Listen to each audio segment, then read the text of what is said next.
ආයිබෝවන්. ඉතින් කොහොමද? විශාල කාලයක් දැන් ඉස්කෝලත් නැහැ, පන්තිත් නැහැ නේද? දැන් ගෙදරට වෙලා හොඳට කාලා බීලා සන්තෝෂෙන් ඇතිනේ. ඒ වගේම මම දන්නවා දැන් ඕගොල්ලන්ට වෙනදට වඩා ක්ලාස් එහෙම යන්න හරි ආසයි. ඒ ඇයි?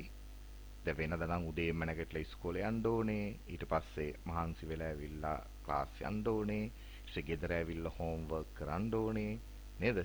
ඉතින් හරීම කරදරකාරී කාලයක් නේ තිබුණේ. ඊට පස්සේ සොබාදාමෙන් ඕගලන්ට දුන්නා හොඳ නිවාඩුවක්. විශාල නිවාඩුවක්. මම ඕගලන්ට පන්තිවලත් කියලා තියෙනවා දෙයක් ලැබෙනකොට එක දිගටම ලැබෙනකොට ඒක එපා වෙලා යනවා. එවනේ. දැන් නිවාඩුවත් එපා වෙලා තියෙන්නේ. නිවාඩුවත් මේ වෙනකොට එපා වෙලා තියෙන්නේ. ඉතින් දැන් හැමතිස්සෙම ඔයගොල්ලෝ බලන්නේ පන්ති පටන් ගන්නෙ කොයි වෙලාවේද? ඉස්කෝල පටන් ගන්නෙ කොයි වෙලාවේද? නෙල් කමිස්ලව දකින්නේ කොයි වෙලාවේද? චාමිකර සර්ලව දකින්නේ කොයි වෙලාවේද? අනිකුත් ගුරුවරුම දකින්නේ කොයි වෙලාවේද? නේද? IPS එකට එන්නේ කොයි වෙලාවේද? ඔහොම ඇත්තේ.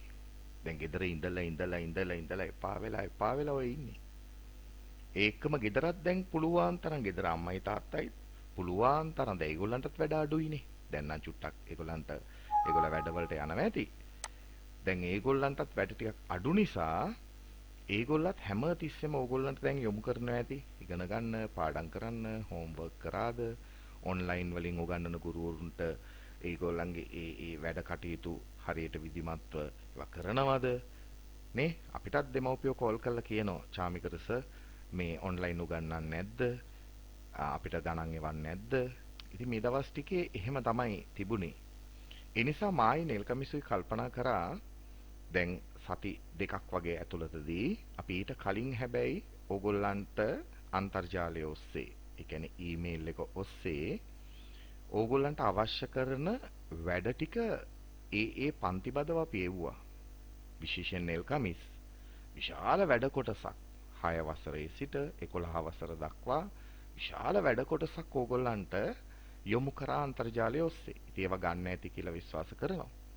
ඒ වගේම දැන් සති දෙකක් තුල ඉඳගෙන අපි ඕගොල්ලන්ට එවන්න පටන් ගත්තා. වීඩියෝ මාර්ගෙන් විශේෂයෙන්ම නෙල්කමිස් ඕගොල්ලන්ට අවශ්‍ය කරන සිංහල දැනුම ඔන්න ලබා දෙන්න පටන් ගත්තා. පාඩම් බදව ලබා දෙන්න පටන් ගත්තා. ඒ නිසා හොඳම දේ තමයි දැන් ඒ වීඩියෝ ටිකත් අරගෙන දැන් මේ මා මුදා හරින්න බලාපොරොත්තු මේ වීඩියෝ එකත් අරගෙන ඕගොල්ලන් හොඳට මේවා නැවත බලමින් ඒ පාඩම් මාලාවන් වලට යොමු වෙන්න. ඒක තමයි ඔයගලන්ට කරන්න තියෙන්නේ. දැන් ඔන්ලයින් නැතුව අපි මේ වීඩියෝ මාර්ගයෙන් ඕගොල්ලන්ට උගන්වීමේ මූලිකම පරමාර්ථය වෙන්නේ මේ වීඩියෝ නැවත බලමින් ඕගොල්ලන්ට ඕගොල්ලන්ගේ පාඩමට ඉතා විශිෂ්ට ලෙස යොමු වෙන්න පුළුවන්. ඒ වගේම ඕගොල්ලන්ට විභාග ලං වෙනකොටත් මේ වීඩියෝව හරියට ඕගොල්ලන් රෙකෝඩ් කරලා තියාගත්තා නම් එක්සෑම් එක හෙට නම් අද රැත් මේක බලන්න පුළුවන්. ඒ නිසා මේ ලබා දෙන දැනුම ඕගොල්ලන්ට අර ඔන්ලයින් වලට වඩා මේ පහසුවක් වෙයි කියලා අපි විශ්වාස කරනවා. ඒ නිසායි මායි නෙල්කමිසුයි වීඩියෝ මාර්ගෙන් ඕගොල්ලන්ට මේ තොරතුරු ටික එවන්න බලාපොරොත්තු වෙන්නේ. ඒ නිසා අද ඉඳලා ඔන්න මම ගිණුම්කරණය සම්බන්ධව ඕගොල්ලන්ට උගන්වන්න පටන් ගන්නවා. ඒ නිසා අපේ මේ මුළු රටටම අපිට ඕගොල්ලන්ට රටට විතරක් නෙවෙයි මුළු ලෝකෙටම ඇති වෙලා තියෙන ප්‍රශ්නය අපි මේක යොමු කරගමු අපේ හොඳට. මේකට අපිට අපේ අධ්‍යාපනයට හොඳක් වුණා කියලා හිතාගෙන අපි වැඩ පටන් ගමු. මොකද හැම අවස්ථාවක්ම ඕගොල්ලන්ට මතක ඇති මම ඕගොල්ලන්ට ඉගෙනුවා වාණිජ්‍ය විෂය. එහෙම නැත්නම් ව්‍යාපාර අධ්‍යයන විෂයේදී මම ඕගොල්ලන්ට ඉගෙනුවා ෂදුවත විශ්ලේෂණය. නේද? ඒකෙදි අපි ඉගෙන ගත්තනේ අවස්ථා කියන අවස්ථාව. අපි ඉගෙන ගත්ත අවස්ථා. ෂා දු ආ ත එකෙන් නියෝජනය වෙන්නේ තර්ජන. ඊට කලින් තියෙනවනේ අයන්න. ඒ අයන්නෙන් නියෝජනය වුණේ අවස්ථා. මතකද? ව්‍යාපාරවලට අවස්ථා එනවා. ඒ වගේ දැන් ඔන්න අපිට ජීවිතේට අවස්ථාවක් ලැබිලා තියෙනවා වෙනදට වඩා වැඩියෙන් ඉගෙන ගන්න. අපි ඕගොල්ලන්ට පන්තිය ඇතුලේ උගන්වනවටත් වඩා දැන් පන්තියේදී ඉගෙනුවාම එකපාරයි. නමුත් මේ මාර්ගයෙන් දැන් මේ විදිහට අපි වීඩියෝ මාර්ගයෙන් උගන්වපුවාම ඕගොල්ලන්ට නොතේරුණ තැන් පුන පුනා බලමින් ඉගෙන ගන්න පුළුවන්. ඒකයි මායි නෙල්කමිසු තීරණය කරේ ඔන්ලයින් ක්‍රමයට වඩා ශිෂ්‍යයට වඩා ප්‍රායෝගික වෙන්නේ මෙහෙම ඉගෙනුවොත් කියලා අපි දෙන්න තීරණය කරා. එහෙනම් අන්තර්ජාලයට අපි මුදා හරිමු අපේ මේ වැඩ ටික. ඒකෙදී අපේ දරුවන්ටත් අපිව දන්නේ නැති නමුත් ඔබගේ වයස් මට්ටමේ ඉන්න සිසු දරුවන්ටත් මේකෙන් ප්‍රයෝජනෙ ලබා ගන්න පුළුවන්. එමෙ හිතලා තමයි අපි වීඩියෝ මාර්ගයෙන් ඔබට උගන්වන්න පටන් ගත්තේ. ඒ නිසා අද සිට මම ඔබට ගිනුම් කරන කොටස් ටික අද ඉඳලා උගන්වන්න පටන් ගන්නවා. ඒ නිසා දැන් චුට්ටක් කතා කරා මොකද සෑහෙන කාලෙකින් මුණ ගැහුනේ නේද? අපි සෑහෙන කාලෙකින් මුණ ගැහුනේ. ඒ නිසා දැන් අපිට කතා කරන්න ගොඩක් දේවල් තියෙනවා. නමුත් අපි ඒක පොඩ්ඩක් පස්සේ කළා. අපි මේ වැඩ ටික පටන් ගමු පුතේ. මොකද අපිට කොටස් වශයෙන් මා ඔබට ගිනුම් සමීකරණ කියන කොටස උගන්වන්න දැන් මෙතන සිට පටන් ගන්නවා. දැන් ඔයගොල්ලන්ට තිරේ පේන්න ඕනේ ගිනුම් සමීකරණ කියන මාතෘකාවක් දාලා තියෙනවා. හරි. ඔයගොල්ලන් ගණිතයේදී සමීකරණ ඕන තරම් ඉගෙනගෙන ඇති. පැහැදිලිද? ගණිතයේදී ඕන තරම් සමීකරණ කොටස් ඕගොල්ලන් ඉගෙනගෙන ඇති. දැන් ගිනුම්කරණයේදී ගිනුම්කරණයටත් ගණිතය වගේම සමීකරණ තියෙනවා. එතකොට විශේෂයෙන්ම 10 වසර ශිෂ්‍යයන් හැටියට ගිනුම්කරණය ඉගෙන ගන්නේ මුල් වතාවටනේ. එතකොට ඒ ගිනුම්කරණය කියන විශාල විෂය පතේ ඔබට ජීවිතේ මුණ ගැහෙන පළවෙනිම සමීකරණය තමයි මම මේ ඔබට පෙන්වන්නේ. පළවෙනිම සමීකරණය. දැන් ළමයි බලන්න ඇති මේ උඩ මොකටද තරාදියක් දාලා තියෙන්නේ? පුතේ මා දකින්නේ සමීකරණයක් කියලා කියන්නේ තරාදියක් වගේ. තරාදියක තුලාව දැකලා තියෙනවනේ ඕන්තරම්. තරාදිය දෙපැත්ත සමාන වෙන්න ඕනේ. මොන දේ දැම්මත් අනිවාර්යයෙන්ම මේ දෙපැත්ත අවසානයේ වෙනකොට සමාන වෙන්න ඕනේ. සමීකරණයකින් වෙන්නේත් ඒ දෙයමයි. ඔබට පේනද මේ උඩ රූප සටහනේ මේ තරාදිය නැත්නම් මේ තුලාව දෙපැත්ත සමානයි. අපි අර කියන්නේ බැලන්ස් කියලා. ඉතින් ගිනුම්කරණේ ගිනුම් සමීකරණය දෙපැත්ත හැම තිස්සෙම මොනවා දැම්මත් සමාන වෙන්න ඕනේ. ඒ නිසා ඔබට ඔබගේ ජීවිතේ ප්‍රථම ගිනුම් සමීකරණය මා දැන් ඔබට ඉදිරිපත් කරනවා. ඒ සමීකරණය තමයි වත්කම් සමානයි හිමිකම්. බලන්න අර උඩ රූප සටහන වගේ සමානයි. මේ දෙපැත්ත සමාන වෙන්න ඕනේ. දැන් එතකොටම පුතාලට එන ප්‍රශ්නයක් හරි. සමීකරණය නම් පාඩම් කරගන්න පුළුවන්. වත්කම් සමානයි හිමිකම් කියන්නේ මහ ලොකු දෙයක්ද? මෙච්චර අපි සමීකරණ ඉගෙනගෙන තියෙන අපි මේ පුංචි සමීකරණයක් පාඩම් කරගන්න බැයිද? ඔව්. ඔබගේ දැනුම සම්බන්ධව අපිට විවාදයක් නැහැ. ඉතින් වත්කම් සමානයි හිමිකම් තමයි. ඒ ගැන අරුබුදයක් නැහැ. හැබැයි තියෙන ප්‍රශ්නයක් තියෙනවා පුතේ. ඔයා තාම දන්නේ වත්කම් කියන්නේ මොනවද කියලා. ඔයා 10 වසර තාම පුංචි දරුවෙක් නේ. අනිත් එක මේ විෂය ඔබ මුලින් ඉගෙන ගන්නේ. හරිද? එහෙනම් වත්කම් කියන්නේ මොනවද කියලා ඔයා ඉස්සෙල්ලාම ඉගෙන ගන්න ඕනේ. මම ඒක උගන්වන්නම්. හිමිකම් කියන්නේ මොනවද කියලා ඔයා තාම දන්නේ නැහැ. හැබැයි මේ වචන ඕන තරම් එදිනෙදා ජීවිතේදී ඕගොල්ලන් අහලා ඇති. දැන් සමහරක් වෙලාවට ආදරේට ඔයාගේ අම්මා ඔයාට කියනවා මේ ඉන්නේ මගේ වත්කමනේ. මේ ඉන්නේ මගේ මැනික. මැනික කියන්නේ වත්කමක්. නේ? මේ ඉන්නේ මගේ රත්තරන් පුතා. ඔයාලට පේන්නේ නැති වචනයක් කියනවා රත්තරන්. වත්කමක්. හරිද? ඊට පස්සේ සමහරක් වෙලාවට තාත්තා කියනවා ඇති මෙහෙම අර ඉඩම අපේනේ. ඒ අර කිව්ව ඉඩම අපේ. හරිද? ඒකත් වත්කමක්. හැබැයි මෙහෙම දෙයක් තියෙනවා. සාමාන්‍ය ජීවිතේ පාවිච්චි කරන වචනයි ගිණුම්කරණයේදී පාවිච්චි කරන වචනයි යම් යම් තැන්වලදී වෙනස්කම් තියෙනවා. ඒ වෙනස්කම් එකපාරට මට ඔබට කියලා දෙන්න පුළුවන් නමුත් ඔබට තේරෙන්නේ නැහැ. ඒ නිසා අපි මේක ක්‍රමිකව ඉගෙන ගමු. ඒ ක්‍රමිකව ඉගෙන ගන්නවා නම් ඔයා ඉස්සෙල්ලම කරන්න ඕනේ මෙන්න මේ මා පෙන්නන සමීකරණය පාඩම් කරගන්න. මොකක්ද සමීකරණය? ගිණුම්කරණයේ මුලින්ම මුණ ගැහෙන සමීකරණය. ගිණුම්කරණයේදී ගිණුම්කරන විෂය පද්ධතිය තුල මුලින්ම ඉගෙන ගන්න සමීකරණය තමයි පුතේ වත්කම් සමානයි හිමිකම්. තරාදියත් මතක තියාගන්න හොඳේ. වත්කම් සමානයි හිමිකම්. පැහැදිලිද? හරි.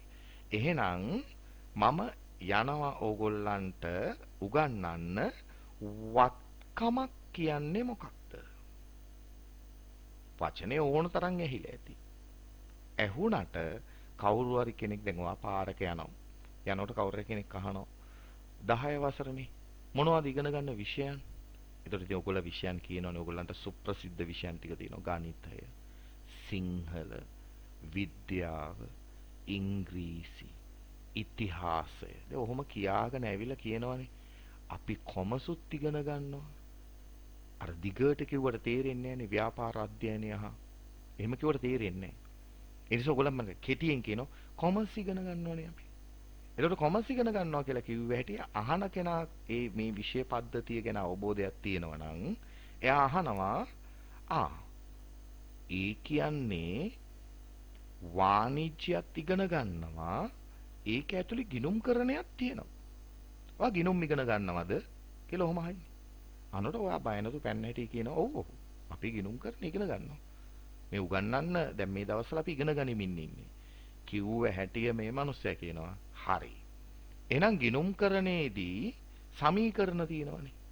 ඔයා දන්න පළවෙනි සමීකරණේ කියන්නකො කියලා කිව්ව හැටියම ඔයා පැන්න හැටිය කියනවා අයියෝ ඕක මහ ලොකු දෙයක්ද අංකල්? එහෙම නැත්නම් ඕක මහ ලොකු දෙයක්ද ඇන්ටි? මෙන්න වත්කම් සමානයි හිමිකම්. කියලා ඔයා යට හිතින් hina වෙලා කියනවා ඇද්ද මම දුන්න අහපු ප්‍රශ්නෙට උත්තරේ ටිප් টොප් එකට කියලා කියනවා. නමුත් ප්‍රශ්නය අහන ඒ වැඩිහිටියා ඒ ප්‍රශ්නය අහන කෙනා ඔයාට ඒ සමීකරණේ කියන්න දීලා ඊට පස්සේ වගෙන් අහනවා වත්කම් කියන්නේ මොකක්ද? සමීකරණේ නම් හරි පුතා. සමීකරණේ වත්කම් සමානයි හිමිකම් තමයි. හරි ඔයා කියන්නකෝ බලන්න වත්කම් කියන්නේ මොකක්ද කියලා. අන්න එතනදී ඔයාට ප්‍රශ්නයක් එනවා. අන්න එතනදී ඔයා මොකද්ද කියන්නේ? ගන්න තියෙන සුදුසුම පියවර අරගෙන ඔයා කියනවා හරි අංකල් මම පොඩි හදිසි වැඩකට යන්නේ මම ටක් ගාලා ගිහින් එන්නම් එනකන් ඔතන ඉන්න. එතකොට මම ඇවිල්ලා ඔයාට කියන්නම් වත්කමක් කියන්නේ මොකක්ද?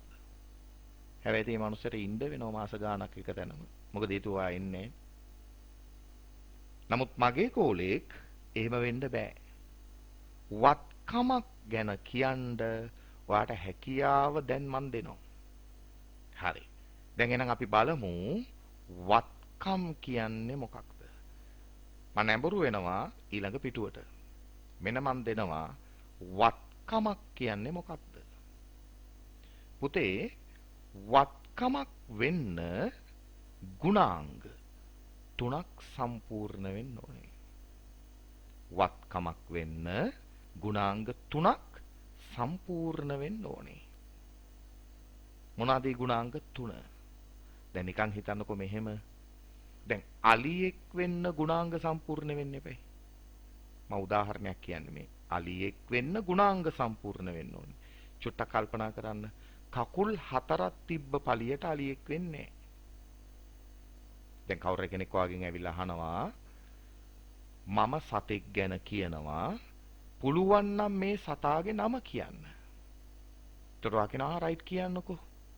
එතකොට අර ප්‍රශ්නේ අහපු මිනිස්සයා කියනවා කකුල් හතරක් තියෙනවා. එයාගේ හිතේ තියෙනවා අලියා කියලා. නමුත් ඔයා දන්නේ නැහනේ. එයා අහන ප්‍රශ්නයක් කකුල් හතරක් තියෙනවා. ඒතකොට ඔයා කියනවා කකුල් හතරක් තියෙන. ඉතින් හරි. ඒතකොට අර එහානෝ සතාගේ නම කියන්නේ. ඔයා කියන්නේ සතාගේ නම කියන්න බෑනේ. දැන්ට කියන්න පුළුවන් සිව්පා කියලා විතරයි. ඊට පස්සේ ඔයා කියනවා තව කියන්නකෝ. ඇස් දෙකක් තියෙනවා. අර මිනිස්සයා කියනවා. ඉතින් ඇස් දෙකක් තිබ්බ පළියටම සතාගේ නම කියන්න බෑ. ඊට පස්සේ ඔයා කියනවා තව හෝඩුවාවක් දෙන්නකෝ. එතකොට එයා කියනවා ප්‍රශ්නේ අහපු කෙනා කියනවා කන් දෙකක් තියෙනවා. තාම කියන්න බෑ. ඊට පස්සේ ඔහොම ප්‍රශ්න අහලා එක තැනකදී කියනවා දිග හොඬ වැලක් තියෙනවා. කකුල් වංගිඩි වගේ. විශාලයි මගේ ශරීරය අති විශාලයි. අන්න අර අලියට අලියෙක් වීමේ ලක්ෂණ ටික කියනවා. අලියට නැත්තම් ඇතෙක්ට ඇතෙක් වීමේ එහෙම නැත්තම් අලියෙක් වීමේ ලක්ෂණ ටික කියනවා. ඒ කියන්නේ එයාටම සුවිශේෂී ලක්ෂණ ටික. මොනවද අලියටම සුවිශේෂී ලක්ෂණ? අලියටම සුවිශේෂී ලක්ෂණ තමයි කකුල් විශාල වෙන්න උන. අර අපි පොඩි කාලේ කියන්නේ වංගිඩි වගේ වෙන්න ඕනේ. අපි එහෙමනේ කියන්නේ. පොඩි කාලේ ඉගෙනගෙන තින්නේ එහෙම. හොඬ වැලක් තියෙන්න ඕනේ. අපි අර පොඩි කාලේ කියන්නේ කුල්ලක් වගේ විශාල කන් තියෙන්න ඕනේ. අන්නේ ගුණාංග ටික කියනකොටම අපි කියනවා අයියෝ අලියෙක් ගැන නෙමෙයි කියන්නේ. අන්නේ වගේ පුතේ වත්කමක් වෙන්න නම් මෙන්න මේ ගුණාංග තුන අනිවාර්යයෙන්ම සම්පූර්ණ වෙන්න ඕනේ. අනිවාර්යයෙන්ම. එතකොට ළමයට හිතෙන්න පුළුවන් මේ ගුණාංග තුනෙන් එකක් හැර අනිත් දෙක තියෙනවා නම් බෑ පුතේ. අනිවාර්යෙන්ම මම නැවත ඔබට කියනවා අවධාරණය පිණිස අනිවාර්යෙන්ම මේ ගුණාංග තුනම තිබිය යුතුයි. ඔයා කාට හරි වත්කමක් ගැන කියනවා නම් ඔබ මතක තියාගන්න ඕනේ මේ ගුණාංග තුනම සම්පූර්ණ වෙන විදිහටයි ඔබ වත්කම ගැන කියන්න ඕනේ. එහෙම නොකියුවොත් ඔයා දෙන පිළිතුර වැරදි. දැන් විභාගයට අහනවා වත්කමක් යනුවෙන් අදහස් වන්නේ කුමක්ද?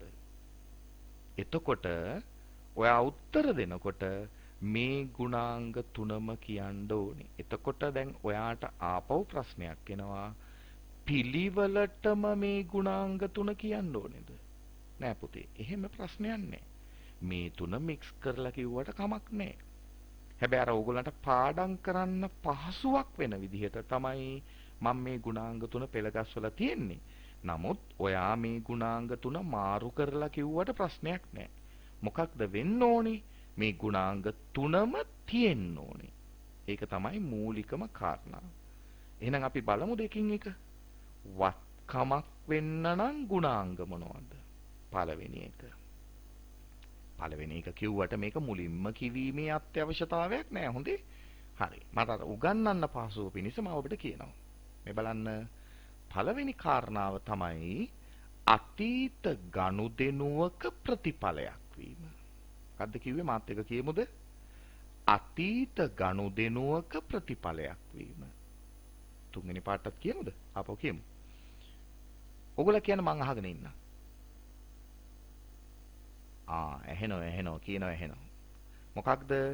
අතීත ගනුදෙනුවක ප්‍රතිඵලයක් වීම. දැන් පොඩ්ඩක් වීඩියෝ එක පොඩ්ඩක් නවත්තලා ගේ ඇතුලේ තියෙන අල්මාරිය ගාවට හරි, ගෙදර තියෙන ඇඳ ගාවට හරි, ගෙදර තියෙන කැබිනට් එක ගාවට හරි දුවන්නකෝ. දුවලා කැබිනට් එකට ඔය කිව්ව උපාංග එකකට අත තියන්නකෝ. අත තියලා තාත්තගෙන් හරි අම්මගෙන් හරි නැත්තම් ළඟපාත ඉන්න වැඩිහිටියෙක්ගෙන් අහන්න මේ අල්මාරිය කවදද ගත්තේ කියලා. නැත්තම් මේ කැබිනට් එක කවදද ගත්තේ කියලා අහන්නකෝ. අහපුවාම උතන අම්මා හේම විශේෂයෙන්ම ඉන්නවා නම් අම්මා කියයි බුදු පුතේ මේක මගේ අම්මට දීලා තියෙන්නේ එයාගේ අම්මා. දැන් එතකොට තේරෙනවනේ අතීත කියන එකේ තේරුම. පුතේ ඊයේ ගත්තා නම් ඒකත් අතීතයි. දැන් පැයකට කලින් ගත්තා නම් ඒකත් අතීතයි. මීට අවුරුදු 200කට කලින් ගත්තා නම් ඒකත් අතීතයි. නේ? ඕම කියන වැහුණම තාත්තා දුවගෙන ඇවිල්ලා ගෙදර තියෙන උදැල්ලක් පෙන්නලා කියනවා මේක රාජසිංහ රජුරුවන්ගේ කාලේ ගත්ත උදැල්ලක්. එතකොට පේනවනේ අතීත කියන එකේ තේරුම. එහෙනම් වත්කමක් වෙන්න නම් පළවෙනි ගුණාංගය තමයි අතීත ගනුදෙනුවක ප්‍රතිඵලයක් වෙන්න ඕනේ. හයියෙන් කියන්න අතීත ගනුදෙනුවක ප්‍රතිඵලයක් වෙන්න ඕනේ. පැහැදිලිද?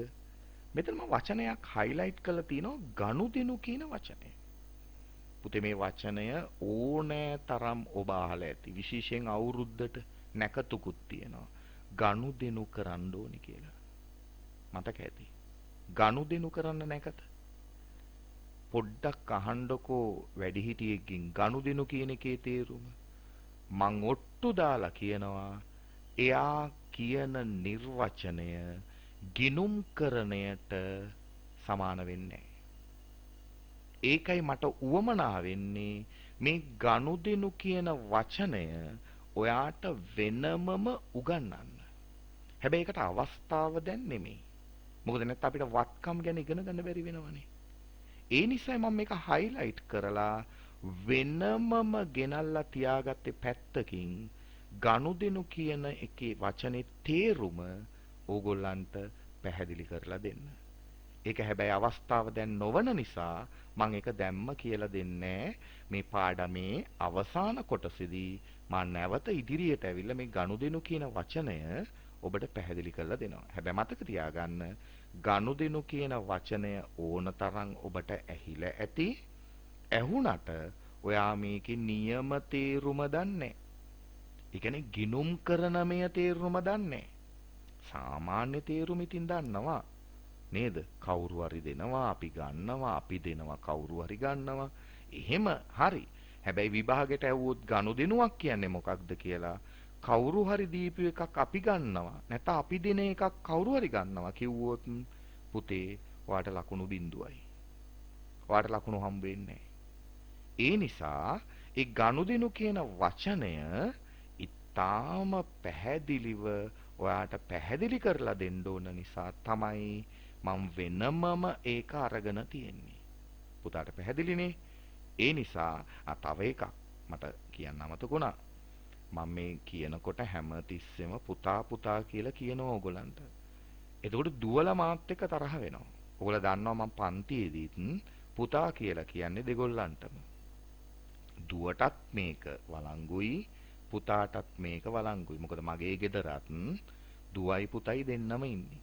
ඉතින් මම දෙන්නටම පුතා කියලා තමයි කතා කරන්නේ. ඒ නිසා මම ඕගොල්ලන්ටත් පොදුවේ පුතා කියලා කියනවා. ඒ නිසා දුවලා විශේෂයෙන් තරහ වෙන්න යන්න එපා. දුවටත් මෙතන මං කියන්නේ පුතා කියලා. හොඳේ? හරි. එහෙනම් නැවත අපි හැරෙමු පාඩමට. වත්කමක්. වත්කමක් වෙන පළවෙනි ගුණාංගය තමයි අතීත ගනුදෙනුවක ප්‍රතිඵලයක් වෙන්න ඕනේ. අපි ගනුදෙනු කියන වචනය ඉදිරි දවසකදී ඉදිරි මේ පාඩමේ ඉදිරියේදී අධ්‍යයනය කරමු. මම ඒක ඔබට පොරොන්දු වෙනවා. හරි. එහෙනම් පළවෙනි වචනේ අපි කියමුද අතීත ගනුදෙනුවක ප්‍රතිඵලයක්. දෙවෙනි එක ව්‍යාපාරයට පාලනය කරන්න පුළුවන් වෙන්න ඕනේ. දැන් ඔයා දැන් ඉන්නේ කැබිනට් එක හරි අල්මාරිය හරි ගාවනේ. දැන් අහපු පළවෙනි ප්‍රශ්නෙට ගෙදරින් උත්තරේ හම්බුණානේ. තා විශාල කාලයකට කලින් ලැබිච්ච එකක්. එහෙනම් පළවෙනි පේලිය හරි. දැන් දෙවෙනි පේලිය බලමු තේරුම අල්මාරිය අල්ලගෙන. නැත්නම් කැබිනට් එක අල්ලගෙන. ව්‍යාපාරේ පාලනයට යටත් වෙන්න ඕනේ. දැන් ඔයා ඉන්නේ ගෙදර නිසා ව්‍යාපාරය නෙමෙයිනේ. දැන් ඔයාට පාලනය කරන්න බැයිද ඔය කැබිනට් එක? ඕනේ නම් අරින්න පුළුවන්. ඇතුලේ තියෙනව ගන්න පුළුවන්. ගෙදරින් කුටි කන එක වෙනම කතාවක්. නේ? කැබිනට් එකේ තියෙන පිගානක් අරගෙන කණ්ඩ ගියොත් සිද්ධ වෙන දේ තේරෙනවනේ. නේද? කැබිනට් එකේ තියෙන ඩිනර් සෙට් එකෙන් පිගානක් අරගෙන කණ්ඩ ගියොත් වෙන දේ අමුතුවෙන් කියන්න ඕනේ නැහැ. නමුත් අපි ඒ උනාට කියනවා අරගෙන කන්න පුළුවන් කියලා. පාලනය කරන්න පුළුවන්. ඒ වගේම ඔයාට ඕන නම් අල්මාරිය වහන්න පුළුවන්, අරින්න පුළුවන්. අල්මාරියට අවශ්‍ය දේවල් දාන්න පුළුවන්. පැහැදිලිද? අන්න පාලනය කරන්න පුළුවන්. පුතේ ගිනුම් කරන්නේ වත්කමක් ව්‍යාපාරයට පාලනය කරන්න පුළුවන්. පැහැදිලිද? ව්‍යාපාරයට පාලනය කරන්න බැරි නම් ඒක වත්කමක් වෙන්නේ නැහැ. මම හිතන්නේ පුතාලට මේක පැහැදිලි. එහෙනම් දැන් ගුණාංග දෙකක් කිව්වා. එක අතීත ගනුදෙනුවක ප්‍රතිඵලයක්. දෙවෙනි එක ව්‍යාපාරේ පාලනයට යටත් වෙනවා. කෙටියෙන් කිව්වොත් කන්ට්‍රෝල් කරන්න පුළුවන්. අන්න සිංහලෙන් කිව්වම තමයි තේරෙන්නේ. කන්ට්‍රෝල් කරන්න පුළුවන්. පාලනය කරන්න පුළුවන්. කාටද? ව්‍යාපාරයට. දැන් S2 වහගෙන වත්කමක ප්‍රථම ගුණාංග දෙක කියමුද? කියමු. අතීත ගනුදෙනුවක ප්‍රතිඵලයක් වීම. දෙවෙනි එක ව්‍යාපාරේ පාලනයට යටත් වීම. හරි. අපි දැන් දෙකක් කතා කරලා ඉවරයි. අපිම පල්ලෙහාට. තුන්වෙනි ගුණාංගය. මොකද්ද තුන්වෙනි ගුණාංගය? ව්‍යාපාරයට අනාගත ආර්ථික ප්‍රතිලාභ ලබාගත හැකි වීම. ටිකක් දිගයිනේ. අර පළවෙනි දෙවෙනි එකට වඩා ටිකක් දිගයි. මේ බලන්න. ව්‍යාපාරයට අනාගත ආර්ථික ප්‍රතිලාභ ලබා ගන්න පුළුවන්. මොකක් නිසාද? මේ වත්කම නිසා. පැහැදිලිද? දැන් නිකන් හිතන්නකො මෙහෙම මේ තුන්වෙනි වචනේ තේරුම ඔබට මම පැහැදිලි කරලා දෙන්න යන්නේ. නිකන් හිතන්නකො මෙහෙම. දැන් ඔයාගේ ගෙදර දැන් ඔයා මං කියවනේ ඔයාට අල්මාරිය හරි කැබිනට් එක හරි අල්ලගන්න කියලා. ඇඳ හරි මොකක් හරි අල්ලගන්න. ඒ අල්ලගත්තම පළවෙනි ගුණාංග දෙක දැන් ඔයා හිතනවනේ හරි කියලා. දැන් ඔයා කල්පනා කරනවා අපේ කැබිනට් එක නිසා අපිට ලැබෙන අනාගත ආර්ථික ප්‍රතිලාභය මොකක්ද? ඇයි පුතේ? මීට අවුරුදු විශාල ගානකට කලින් ඔයාගේ ගෙදරට ලැබිච්ච නැත්නම් ඔයාගේ ගෙදර සල්ලි දීලා ගත්ත ඔය අල්මාරිය අපිටම අවුරුදු 20කට කලින් මේ අල්මාරිය තාත්තා සල්ලි දීලා ගත්තේ කියලා. හරිද? එතකොට තාත්තා ගන්නකොට මීට අවුරුදු 20කට කලින් නිකන් හිතන්නකො රුපියල් 20000කට ගත්තේ කියලා. නිකන් හිතන්නකො. සරලව හිතන්නකො. හරි. රුපියල් 20000කට ගත්තේ. ඔයා අද මේ අල්මාරිය විකුණන්නේ රුපියල් 20000ටද? අවුරුදු 20කුත් පාවිච්චි කරාට පස්සේ නෑ. දැන් ඒ ලී ඉතාම මිල අධිකයි. ඔයාගේ තාත්තා හොඳට පේන්ට් එකක් ගාලා කරලා ඔය අල්මාරිය විකුණුවොත් මම දන්නවා වැඩි මිලකට විකුණ ගන්න පුළුවන්. පැහැදිලිද? ඒකට තාත්තට ලාභද නැද්ද? ලාභයි. ඒකයි කිව්වේ ව්‍යාපාරයට නැත්නම් ඔයාගේ ගෙදරට අනාගත ආර්ථික, ඒ කියන්නේ අනාගතයේදී වැඩි ප්‍රතිලාභයක් ලබා ගන්න පුළුවන් කියලා කිව්වේ ඒකයි. පැහැදිලිද? දැන් ඕගොල්ලන්ගේ තාත්තලා හිටපු හැටිය සල්ලි අතේ තියනවා නම් ඔය කොයි හරි ටිකක් ඈත පළාතකින් ඉඩමක් එහෙම අරගෙන දානවා. ඉඩමක් අරන් දානවා කියලානේ කියන්නේ. ඉතින් ඉඩමක් අරගෙන සමහරක් වෙලාවට අම්මයි තාත්තා කතා කරනකොට කියනවා අපිට නැති වුණත් අනාගතේදී අපේ පුතාට හරි මේක දෙන්න පුළුවන්නේ. අපේ දුවට හරි මේක දෙන්න පුළුවන්නේ. එහෙම නැත්නම් අපිට හදිස්සියක් වුණොත් විකුණලා වැඩි මිලකට විකුණලා සල්ලි ගන්න පුළුවන්නේ. හැබැයි තාම විකුණලා නැහැ. අනාගතේ සිද්ධ වෙන දෙයක් කියන්නේ. අන්න ඔයාට තේරෙන්නේ ඒ වචනේ ඇහෙනකොට මේ ඉඩම කියන්නේ වත්කමක්. ඇයි අනාගත ආර්ථික ප්‍රතිලාභ ලබා ගන්න පුළුවන් කියන එකයි ඔය තාත්තා කියන්නේ. පැහැදිලිද? හරි. එහෙනම් පුතේ පැහැදිලිවම වත්කමක ගුණාංග තුනම ඔබට කිව්වා. කොහොමද? අතීත ගනුදෙනුවක ප්‍රතිඵලයක්, ව්‍යාපාරයට පාලනය කරන්න පුළුවන්, ව්‍යාපාරයට අනාගත ආර්ථික ප්‍රතිලාභ ලබා ගන්න පුළුවන්. මෙන්න මේ ගුණාංග තුනම සම්පූර්ණ වුණාම අපි අන්න ඒ සම්පතට කියනවා බලන්න වචනේ සම්පතට කියනවා වත්කම් කියලා. පැහැදිලිද? එතකොට පුතේ ඔයාට සාමාන්‍ය පෙළ විභාගෙදි හරි උසස් පෙළ විභාගයකදී හරි 10 වසරේ වාර පරීක්ෂණයකදී හරි මේ වත්කම් සම්බන්ධව අහන්න පුළුවන් මෙන්න මේ විදිහට ප්‍රශ්න. කොහොමද? වත්කමක ගුණාංග ලියා දක්වන්න. මොකක්ද? වත්කමක ගුණාංග ලියා දක්වන්න. හරිද? එහෙනම් ඔයා ලියන්න ඕනේ මෙන්න මේ ගුණාංග තුන. මාරු කරලා ලිව්වට කමක් නැහැ. නැත්තම් ප්‍රශ්නයක් අහන්න පුළුවන් වත්කමක් යනුවෙන් අදහස් කරන්නේ කුමක්ද? වත්කමක් යනුවෙන් අදහස් කරන්නේ කුමක්ද? එහෙම ප්‍රශ්නය ඇහුවොත් ඔයාට මෙන්න මේ විදිහට ලියන්න පුළුවන්. අර අපි ඉස්සෙල්ලා ඉගෙන ගත්ත ටිකම මං ඡේදයක්සේ ඔබට දාලා තියෙනවා. පේන්න ඕනේ. බලමුද අපි. කොහොමද? අතීත ගනුදෙනුවක ප්‍රතිඵලයක් මත ඇතිවන ව්‍යාපාරේ පාලනයට යටත් වන ව්‍යාපාරයට අනාගත ආර්ථික ප්‍රතිලාභ ලබාගත හැකි සියලුම සම්පත් වත්කම් ලෙස හැඳින්වේ. මොනවද කිව්වේ?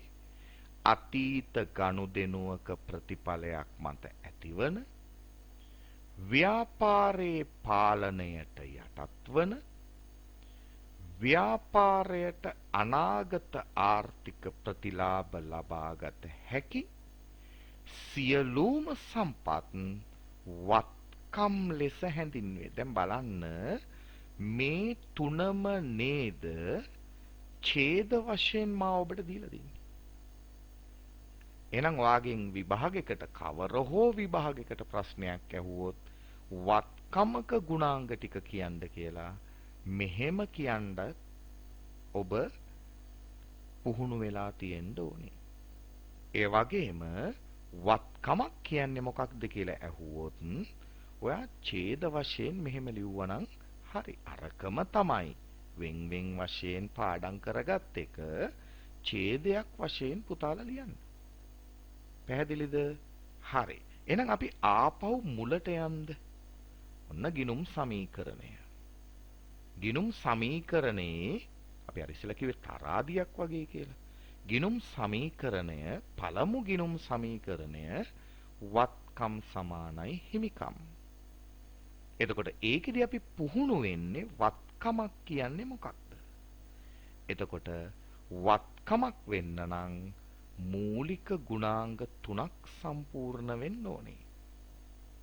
මූලික ගුණාංග තුනක් සම්පූර්ණ වෙන්න ඕනේ. ඉතින් පුතේ ඔයා මේක පාඩම් කරගන්න ඕනේ. ඒක තමයි අත්‍යවශ්‍යම සිද්ධ වෙන්න ඕන දේ.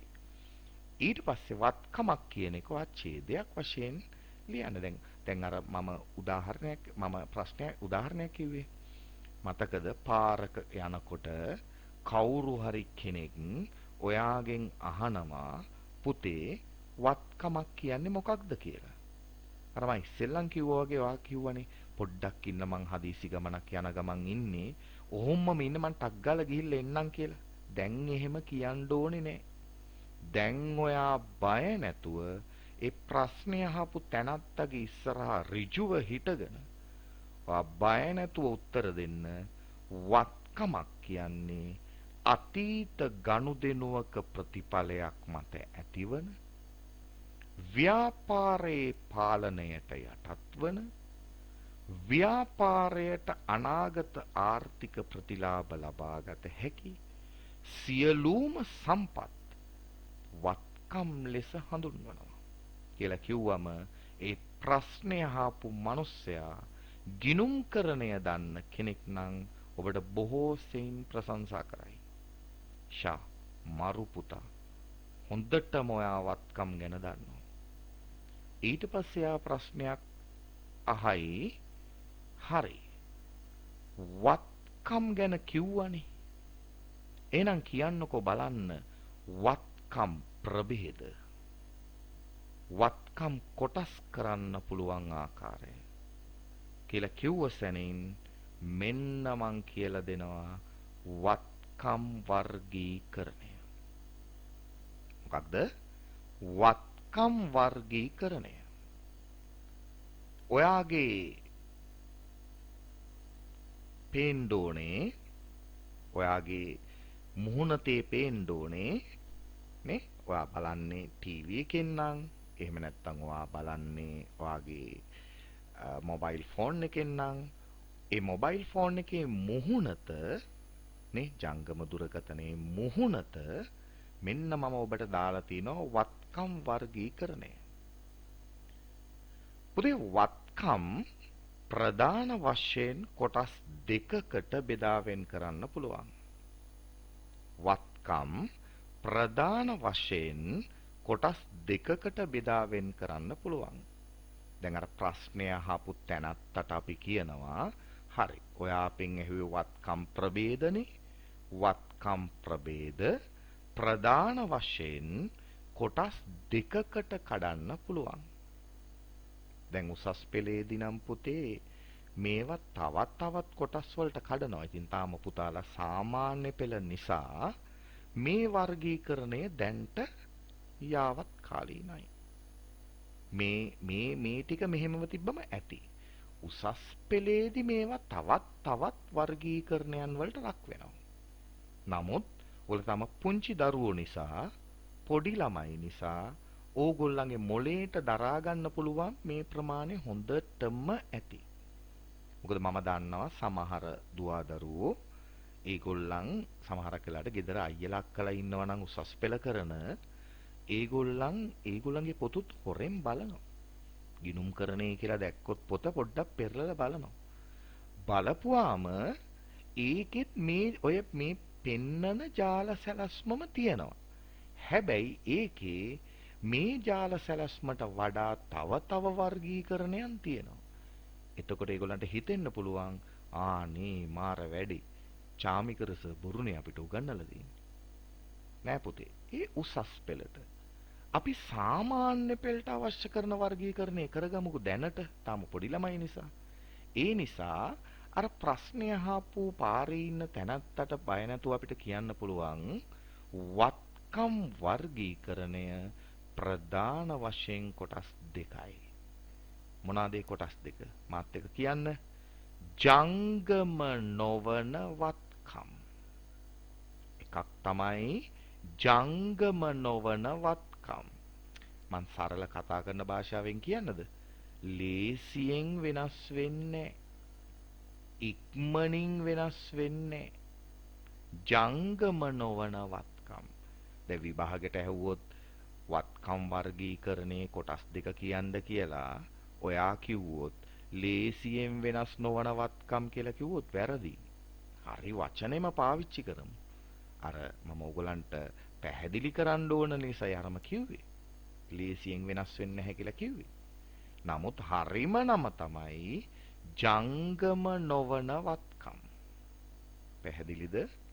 ඉස්සර නම් චාමික සර්ලා ඉගෙන ගන්න කාලේ නම් ජංගම නොවන වත්කම් වලට කිව්වේ ස්ථාවර වත්කම් කියලා. ඒ නිසා සමහරක් වෙලාවට ඉස්කෝලේ මිස්ලා සර්ලා ස්ථාවර වත්කම් කියලා කියන්නට ඉඩ තියෙනවා. නමුත් ස්ථාවර වත්කම් කිව්වට වැරදි නැහැ. නමුත් දැන් වර්තමානයේ පාවිච්චි කරන්නේ ගිනුම් කරන්නේ මෙන්න මේ වචනය. ඒ නිසා ඒ වචනේම මා ඔබට පැහැදිලි කරනවා ජංගම නොවන වත්කම්. පැහැදිලිද? වත්කම් වර්ගීකරණේ පළවෙනිම කොටස. අනිත් එක තමයි ජංගම වත්කම්. එකක් ජංගම නොවන වත්කම්, අනෙක ජංගම වත්කම්. පැහැදිලිද? S2 වහගන්න පොඩ්ඩක්. ඇහුවද? හරි. මම විශ්වාස කරනවා S2 වහගන්න ඇති කියලා. දැන් ඔයාට මේ ජාල සැලැස්ම ඔබට පේන්න පටන් ගන්න ඕනේ. S2 වහපු නැති අය ආපහු වහගන්නකෝ. ආ මෙන්න පේන්න පටන් ගන්නවා. වත්කම් වර්ගීකරණය. කොටස් දෙකයි. මොනවාද කොටස් දෙක? ජංගම නොවන වත්කම්, ජංගම වත්කම්. අපව කියන්න ජංගම නොවන වත්කම්, ජංගම වත්කම්. කොටස් දෙකයි. දැන් හිමින් S2 අරින්නකෝ. හරි. ආපහු පොඩ්ඩක් අපි ඉස්සරහට යන්. වත්කම් ගැන කතා කරා. ඒක පැහැදිලි. එහෙමනම් ඒ වගේම අපි කතා කරා වත්කමක ගුණාංග ටික කතා කරා. අපි ආපහු ඉස්සරහට ගියොත් සමීකරණයක අපි තාම ඉන්නේ. ඒකදී ඔබට පේන්න ඕනේ වත්කම් ගැනයි මේ කතා කරන්නේ. ඒතකොට දැන් මේ ළමෙක් හිතයි බුදු අම්බෝ මේ සමීකරණයක මේ මට පේන්න තියෙන සමීකරණ දෙකක් තියෙනවා. ඒකේ වත්කම්, හිමිකම්, වගකීම් කියන තුනක් තියෙනවා. ඒකෙදි චාමිකර සර් තාම උගන්වන්නේ වත්කම් ගැන. ඔව් පුතා. හදිස්සි වෙන්න බෑ. අධ්‍යාපනය කියන්නේ ඉන්ටර්සිටියක් නෙමෙයි. ඉන්ටර්සිටි බස් එකක් නෙමෙයි. ඉන්ටර්සිටි කෝච්චියක් නෙමෙයි. ශ්‍රීගගාමී කෝච්චි ඒකක් නෙමෙයි. ඒක පරිස්සමෙන් දෙන්න ඕන එකක්. ඒක කොහොමද දෙන්න ඕනේ? පැලයකට වතුර වක් කරන්න ඕනේ. පැලයට අවශෝෂණය කරගන්න හැකි වෙන ආකාරයට. කොහොමද? පැලයට අවශෝෂණය කරගන්න හැකි වන ආකාරයට. දැන් නිකන් හිතන පැලයකට වතුර දැම්මොත් බයිසිකල් රේස් එකකට ගහන සයිස් එකට. බයිසිකල් රේස් එකක් යනකොට අපි වතුර ගහන විදිහක් තියෙනවා. ඒ විදිහට ගහකට සාමාන්‍ය කුඩා පැලයකට ගැහුවොත් පැලේ තියෙන තැන හොයාගන්න හම්බ වෙන්නේ නැහැ. මම කියන එක පැහැදිලි වෙන්න ඕනේ. මේ දේශනය දෙමව්පියෝ අහගෙන ඉන්නවා නම් ඒ දෙමව්පියෝ ඔළුව වනන බව මම දන්නවා. මේ දේශනයේ දෙමව්පියෝ අහගෙන ඉන්නවා නම් මම පෙරකේ උදාහරණය ඒගොල්ලන්ට ඇහුණ හැටියෙම ඒගොල්ලෝ දැනගන්නවා මේ චාමිකර සර් කියන්නේ මොකක්ද. ඒ නිසා අපි මේක පරිස්සමින් ඉගෙන ගන්න ඕන එකක්. පැහැදිලිද? පරිස්සමින් ඉගෙන ගන්න ඕන එකක්. ඒකයි පුන පුනා එකම දේ මම ඔබට නැවත නැවත අවධාරණය කරන්නේ කොහොමද අර පැලයකට වතුර වත් කරනවාසේ බොහොම හිමින්. ඒකයි නැවත නැවත ඉදිරියට ගිහින් මම මේ ඒවා නැවත ආවර්ජනය කරන්න උත්සුක වෙන්නේ. අපි නැවත දෙවෙනි පියවරට එමු. වත්කමක ගුණාංග තුන හොඳට ඉගෙන ගත්තා. දැන් S2 වාගෙන හරි කියන්න පුළුවන්. පසුව හිමින් හිතලා කියන්න. ඊට පස්සේ මම ඔබට කියනවා වත්කමක් කියන්නේ මොකක්ද? දැන් ඔබ ආවා වත්කමක වර්ගීකරණයට. ඒ වර්ගීකරණය දැන් මේ දෙකම ඔබ දන්නවා. හැබැයි ප්‍රශ්නයක් තියෙනවා. නම් දෙක දන්නවා. ජංගම නොවන වත්කම්, ජංගම වත්කම් කියලා දන්නවා. නමුත් තේරුම දන්නේ නැහැ. මං කිව්වා හරිනේ. එහෙනම් තේරුම පැහැදිලි කරන්න ඕනේ. මෙන්න මෙහෙම තේරුම් ගන්න. ජංගම නොවන වත්කම් කියලා කියන්නේ වර්ෂයකට වඩා වැඩි කාලයක්, වසරකට වඩා වැඩි කාලයක් ආයතනය තුල රඳා පවතින සම්පත්. ඕනේ නම් පොතක් අරගෙන ලියලා තියාගන්න. මොකක්ද ජංගම නොවන වත්කම් වල ස්වභාවය? ජංගම නොවන වත්කම් කියලා කියන්නේ වර්ෂයකට වඩා වැඩි කාලයක්, වර්ෂයකට වඩා වැඩි කාලයක් ව්‍යාපාරය තුල පරිහරණය කරන සම්පත්. ඔබට උදාහරණ ටික දැක්කම පේන්න ඕනේ. වර්ෂයකට වඩා වැඩි කාලයක් ඉඩම් තියෙනවා ව්‍යාපාරය තුල. ගොඩනැගිලි තියෙනවා. මෝටර රථ තියෙනවා. අදාරගෙන හෙට ඉඩම නැති වෙන්නේ.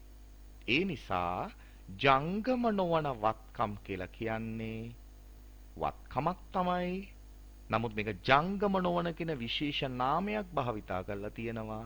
එහෙනම් මේකෙන් හැඟෙන්නේ, හැඟවෙන්නේ මොකක්ද?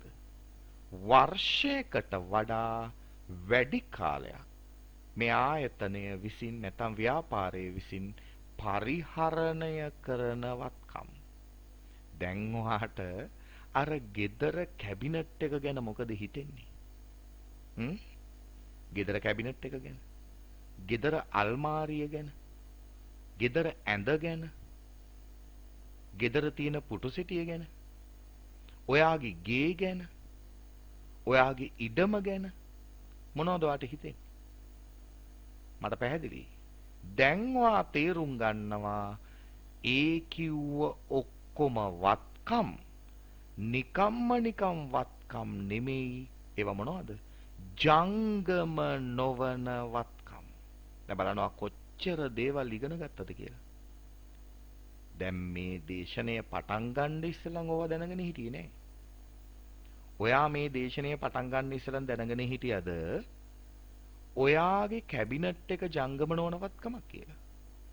ඔයා දැනගෙන හිටියේ කැබිනට් එකක් කියලා. එච්චරයි. ඔයා දැනගෙන හිටියේ ඔයගොල්ලන් ගෙදර තියෙන අල්මාරියක් කියලා. ලීබඩුවක් කියලා. එච්චරයි. හැබැයි ඔයා අද දන්නවා අල්මාරිය කියන්නේ වත්කමක් නිකම් වත්කමක් නෙමෙයි ජංගම නොවන වත්කමක් ගැන කියලා දැනගත්තා. ජංගම නොවන වත්කමක් කියලා දැනගත්තා. පැහැදිලිද? එතකොට කවුරු කෙනෙක් වාගෙන් ඇහුවොත් නැත්නම් ගෙදර ඉන්න තාත්තාරිය ඇහුවොත් තේරෙන්නේ නෑ පුතේ ජංගම නොවන කියන එකේ තේරුම මොකක්ද? එතකොට ඔයා දැන් මට හිතෙන ඔයාගේ ඔළුවෙන් හිතෙන එක. එතකොට ඔයා ඒ ඔළුවෙන් හිතපු එක තාත්තට කියන්න. තාත්තට කියන්න තාත්තේ ජංගම නොවන කියන එකේ තේරුම තමයි අපේ ගෙදර මේ අල්මාරිය මේ කැබිනට් එක වර්ෂයකට වඩා වැඩි කාලයක් පරිහරණය කරලා තිනවා. ඒ නිසා ඒක ජංගම නොවන වත්කම් කියලායි කියන්නේ කියලා තාත්තට කියන්නේ. පැහැදිලිද? හරි. උඩට යන් ආපහු වත්කම් වර්ගීකරණය කොටස් දෙකයි. ජංගම නොවන වත්කම්. දැන් මේ ජංගම නොවන වත්කම් කියන එක පැහැදිලි කරගත්තා. වර්ෂයකට වඩා වැඩි කාලයක් ව්‍යාපාරයක් පරිහරණය කරන වත්කම්. එහෙනම් මං කියන්න ඕනද ජංගම වත්කම් කියන්නේ මොනවද කියලා? හිතන්න. මම පොඩි වෙලාවක් ඔයාලට දෙනවා.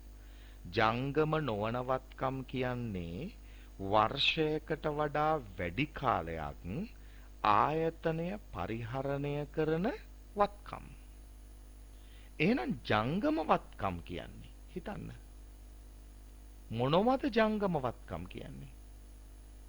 ජංගම වත්කම් කියන්නේ වර්ෂයකට වඩා අඩු කාලයක් ආයතනය පරිහරණය කරන වත්කම්. මේක වැඩි කාලයක්, මේක අඩු කාලයක්. කාලය කොච්චරද? වර්ෂයකට වඩා වැඩි. මෙතන කාලය කොච්චරද? වර්ෂයකට වඩා අඩුයි. උපරිම දින 365යි මෙතන.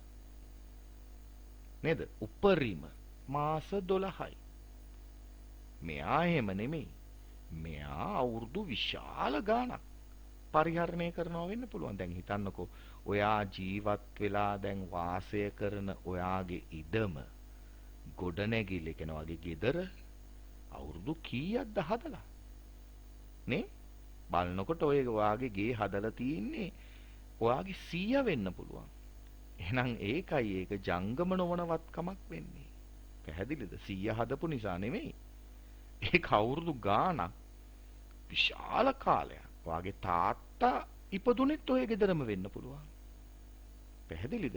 ඒ නිසා ජංගම නොවන වත්කමක් හඳුනගන්නේ අවුරුද්දට වඩා වැඩි කාලයක් එයා පාවිච්චි කරලා තියෙන්න ඕනේ. පැහැදිලිද?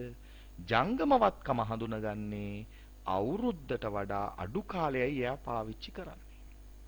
පැහැදිලිද පුතේ? හරි. එහෙනම් ආපහු උඩට යන්. වත්කම් වර්ගීකරණය කොටස් දෙකකට ආවා. මොනවද? ජංගම නොවන වත්කම්, ජංගම වත්කම්. හරි. එතකොට අර පාරේ ඉන්න කෙනා වාගෙන් ඇහුව ප්‍රශ්නෙට උත්තරේ දෙන්න බය නැතුව. මොකක්ද? එයා ඇහුවේ වත්කම් වර්ගීකරණය කරන්න. නැත්තම් වත්කම් වල ප්‍රභේද මොනවද? එතකොට ආ දෙනවා උත්තරයක්. මෙන්න ජංගම නොවන වත්කම් ජංගම වත්කම්. පැහැදිලිද? හරි. දැන් අපි ඉගෙන ගමු මොනවද ජංගම නොවන වත්කම් වලට උදාහරණ. මේ තින්නේ. ඉතින් මේවා පාඩම් කරගන්න ඕනේ. පැහැදිලිද? ඕගොල්ලන්ගේ අධ්‍යයන පහසුව තකා මම ඕගොල්ලන්ට දීලා තියෙනවා උදාහරණ. මේ තින්නේ. මෙන්න ඕගොල්ලන්ගේ ඇස්වලට හොඳට පේන්න. නිකන් හිතන්න මේ ගොඩනැගිල්ලක් පාවිච්චි කරන්නේ අවුරුද්දද කියලා. නිකන් හිතන්න මේ ඉඩමක් පාවිච්චි කරන්නේ අවුරුද්දද කියලා. නේද? එහෙනම් අපි මේවට කියන්නේ වත්කම් කියලා කියන්නේ විශේෂ නාමයක් පාවිච්චි වෙනවා. මොකක්ද? ජංගම නොවන වත්කම්. පැහැදිලිද? non current assets. හරිද? ජංගම නොවන වත්කම්. පැහැදිලි? මෙන්න තව උදාහරණ. ජංගම නොවන වත්කම්. නිකන් හිතන්නකෝ මෝටර රථයක් පාවිච්චි කරන්නේ දවසක් දෙකක්ද මාසයක්ද? නේ? අන්න උදාහරණ ජංගම නොවන වත්කම්. මෝටර රථ. මෙන්න තව උදාහරණයක්. යන්ත්‍රෝපකරණ. පුතේ මේ රූප සටහන ඔබට පේන්නේ මෝටර රථ වගේ නෑ. ඒක වැරදි. අපි මේවට කියන්නේ යන්ත්‍රෝපකරණ කියලා. ව්‍යාපාරයක් පාවිච්චි කරන යන්ත්‍රෝපකරණ. පැහැදිලිද? මේ තියෙන්නේ යන්ත්‍රෝපකරණ. මේවා අවුරුදු විශාල කාලයක් ආයතනය පාවිච්චි කරනවා. ඒ නිසා ආයතනයට මේක වත්කමක්. මොන වත්කමක්ද? ජංගම නොවන වත්කම්. පැහැදිලිද? මේ බලන්න තව දේවල්. මෙන්න ලී බඩු. ජංගම නොවන වත්කම්. ලී බඩු ජංගම නොවන වත්කම්. නේද? හරි. එතකොට මේ තියෙන්නේ උපකරණ. මේ තියෙන උපකරණ ව්‍යාපාරයක්. දැන් ඔයගොල්ලෝ ව්‍යාපාරවලට ගියාම දකින්නවනේ. ඒගොල්ලන්ගේ ව්‍යාපාර සඳහා පාවිච්චි කරන උපකරණ තියෙනවා. ඒ උපකරණත් ජංගම නොවන වත්කම් ගණයට වැටෙනවා. පැහැදිලිද? මේ රූප සටහන් මගින් ඔබට මේක පැහැදිලිව පේන්නට ඕනේ. හොඳයි. එතකොට මෙන්න බලන්න. ජංගම නොවන වත්කම්. මම විශේෂයෙන් මේ රූප සටහනට ඉක්මනින්ම ආවේ අර පෙර රූප සටහන් නම් ඔබ දැකලා හුරුයි ඕගලන්ට. දැන් මේවා මම නැවත පසුපසට ගියොත් මේවා ජංගම නොවන වත්කම් කියලා ඉක්මනින්ම ඔයාගේ ඔළුවට එනවා. මම කියන එක පැහැදිලි වෙන්න ඕනේ දරුවන්ට. දැන් මේවා ජංගම නොවන වත්කම් කියලා පුතේ බලපු සැනින් පැහැදිලි වෙනවා. ඒක ගැන හරි. නමුත් මෙන්න මෙතන බලන්න දීලා තියෙන එක්සැම්පල් එක උදාහරණ තමයි ආයෝජන. ආයෝජනය කියන්නේ මොකක්ද? චුට්ටක් ඒක පැහැදිලි කරන්න ඕනේ. මුලින්ම තේරුම් ගන්න ආයෝජනයක් කියන්නේ වත්කමක්. දැන් මේ රූප සටහනෙන් ඔයාලට මම මේක පැහැදිලි කරන්නයි මේ රූප සටහනේ දාලා තියෙන්නේ. ඔන්න බලන්න. දැන් මේ පුද්ගලයා මේ බැංකුවට සල්ලි දාලා තියෙනවා අවුරුදු 2කට. එතකොට අවුරුදු 2කට තමයි මේ සල්ලි දාලා තියෙන්නේ.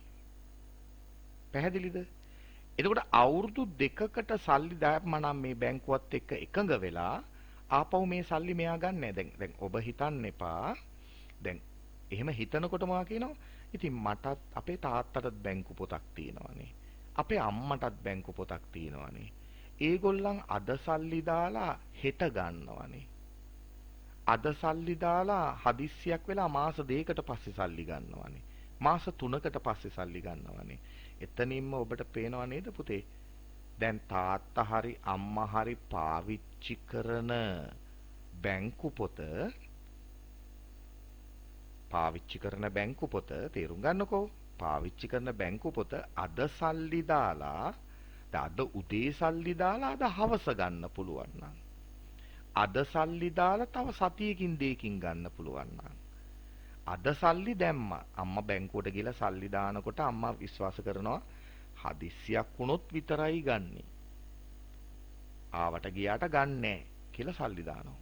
ඒ සල්ලි දැම්මට පස්සේ අපි හිතමු මාස 5කට පස්සේ මොනවා හරි හදිස්සියක් වෙලා ඒ බැංකු පොතෙන් සල්ලි ගන්නවා නම් අපි ඒ බැංකු පොතට කියන්නේ ආයෝජන තමයි. හැබැයි ඒතකොට ඒ ආයෝජනය වත්කමකුත් තමයි. හැබැයි ඒක ජංගම නොවන නෙමෙයි. ඇයි ඒ? කෙටි කාලෙකදී සල්ලි ගත්තා. හැබැයි ඕගොල්ලන්ගේ දෙමව්පියෝ දන්නවා සමහර තැම්පතු වර්ග තියෙනවා. අපි මේකට කියන්නේ ස්ථාවර තැම්පතු කියලා. වචනේ හොඳට අහගන්න. ස්ථාවර තැම්පතු. fixed deposit. ඔයගොල්ලන්ගේ තාත්තලා අම්මලා මේකට කෙටියෙන් කියන්නේ FD කියලා. fixed deposit. ස්ථාවර තැම්පතු. මෙන්න මේ පුද්ගලයා කරලා තියෙන්නේ එහෙම ආයෝජනයක්. එයා අද සල්ලි දාලා හෙට සල්ලි ගන්නෙ. එයා ගන්නේ අවුරුදු 2කට පස්සේ. එහෙමනම් ඒකට අපි කියනවා ආයෝජනයක්. මොන ආයෝජනයක්ද? ජංගම නොවන වත්කම් සඳහා කරපු ආයෝජනයක්. පැහැදිලිද? එතකොට හිතන්නකෝ අද සල්ලි දාලා හෙට සල්ලි ගන්නවා නම් ඒ බැංකු පොතට කරලා තින්නේ ආයෝජනයක් තමයි. හැබැයි ඒ ආයෝජනය වැටෙන්නේ ජංගම නොවන වත්කම් ගණයට නෙමෙයි. අර අපි ජාල සැලැස්මේ ඉගෙනගත්ත ජංගම වත්කම් ගණයටයි ඒක වැටෙන්නේ. පැහැදිලිද? හරි. එහෙමනම් මෙතන මා කතා කරන ආයෝජනය අවුරුද්දකට වඩා වැඩි කාලයක් සඳහා සිදු කරන ආයෝජනයක්. ඒකයි මේ මිනිස්සයා කල්පනා කර කර ඉන්නේ අවුරුදු 2කටයි බැංකුවේ සල්ලි දැම්මේ. කොහෙටද සල්ලි දැම්මේ? බැංකුවට. අවුරුදු 2කට පස්සේ තමයි මෙයාට මේ සල්ලි ගන්න පුළුවන් වෙන්නේ.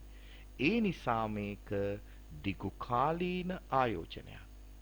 ඒ නිසා අපි ආයෝජනය කෙසෙත් වත්කමක් තමයි. ආයෝජනය කියන්නේ වත්කමක්. මොන වත්කමක්ද? ජංගම නොවන වත්කමක්. ඇයි ඒක ජංගම නොවන වත්කමක් වෙන්නේ? සල්ලි දාලා තියෙන්නේ අවුරුද්දකට වඩා වැඩි කාලයක් සඳහා. පැහැදිලිද? එහෙනම් ආයෝජනය කියන්නේ වත්කමක්. කුමන වත්කමක්ද? ජංගම නොවන වත්කමක්.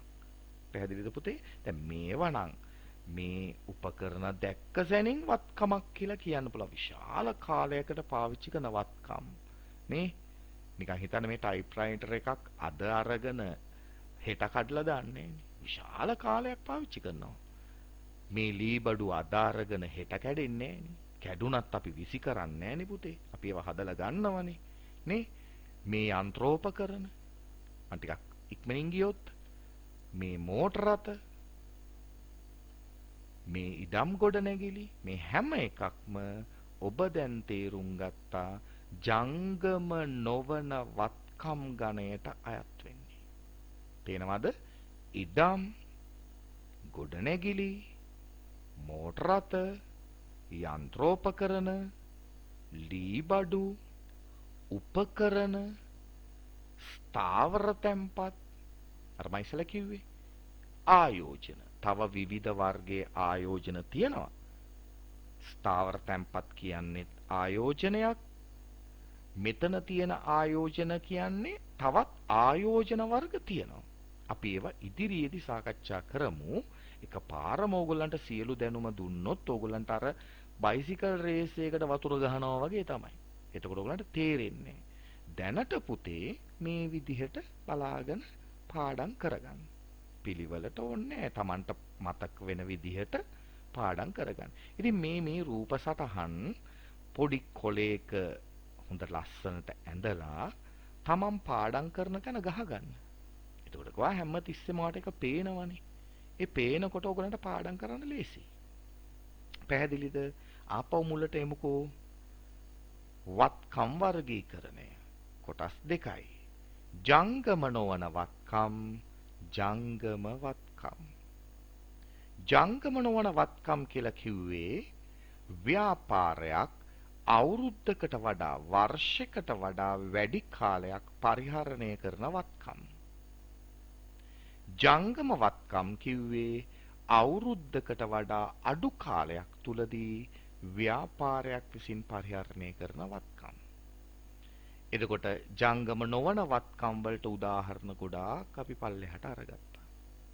පැහැදිලිද? දැන් අපි ඉක්මනින් යන් ජංගම වත්කම් කියන්නේ මොනවද? එතකොට අපි ඉක්මනින් ගියොත් මෙන්න ජංගම වත්කම් වලට උදාහරණ මුදල්. අද ඔයා ගාව තියනවා මේ මුදල්. හැබැයි හෙට වෙනකොට තව කෙනෙක් ගාවට ගිහිල්ලා. ඇයි ඔයාට ජීවත් වෙන්න භාණ්ඩ හා සේවා පාවිච්චි කරනවනේ. එතකොට භාණ්ඩ හා සේවා පාවිච්චි කරනකොට ඔයාට සිද්ධ වෙනවා මේ සල්ලි දීලා තමයි ඒව ගන්න වෙන්නේ. භාණ්ඩ හා සේවා පාවිච්චි කරන්නේ නැතුව නේද? කන්න බොන්න නැතුව නිකන් ඕගලන්ට ඉන්න පුළුවන් නම් ඉතින් ওই තියෙන සල්ලි ඕගලන් ගාවම තියෙයි. නමුත් ඉතින් සියලුම සත්වයෝ ආහාර මත යැපෙනවා. බුදුහාමුදුරු කියලා තියෙනවානේ සියලු සතුන් ආහාර මත යැපෙන්නේ. එහෙනම් අනිවාර්යෙන්ම මොනව නැති වුණත් අපි තුම අඳින්නෙත් නැහැ. ඉගෙන ගන්නෙත් නැහැ. ට්‍රිප් යන්නෙත් නැහැ. ওই විනෝදචාරිකා යන්නෙත් නැහැ. විනෝදාංශ මුකුත් කරන්නෙත් නැහැ. මුකුත් කරන්නේ නැතුණත් කන්න එපේ. කෑම කන්න එපෙයිනේ. එහෙනම් කෑම කන්න ඕගොල්ලෝ වගා කරලා නැහනේ. එහෙනම් ඕගොල්ලෝ අනිවාර්යයෙන්ම කාගෙන් හරි වගා කරපු දෙයක් සල්ලි දීලා ගන්න ඕනේ. ඒකයි කිව්වේ අද ඔයා ගාව තියෙන සල්ලි හෙට තව කෙනෙක් ගාවට ගිහිල්ලා ඇයි? ඔයා කෑම සඳහා සල්ලි පාවිච්චි කරනවා. මූලික අවශ්‍යතා අනිත් එකක්වත් කරන්නේ නැති වුණත් ඔයා කෑම කන්න එපේ. එහෙනම් අනිවාර්යයෙන්ම ඔයාට සල්ලි පාවිච්චි කරන්න ඕනේ. එතකොට ඔයා තේරුම් ගන්න මුදල් කියන්නේ වත්කමක්.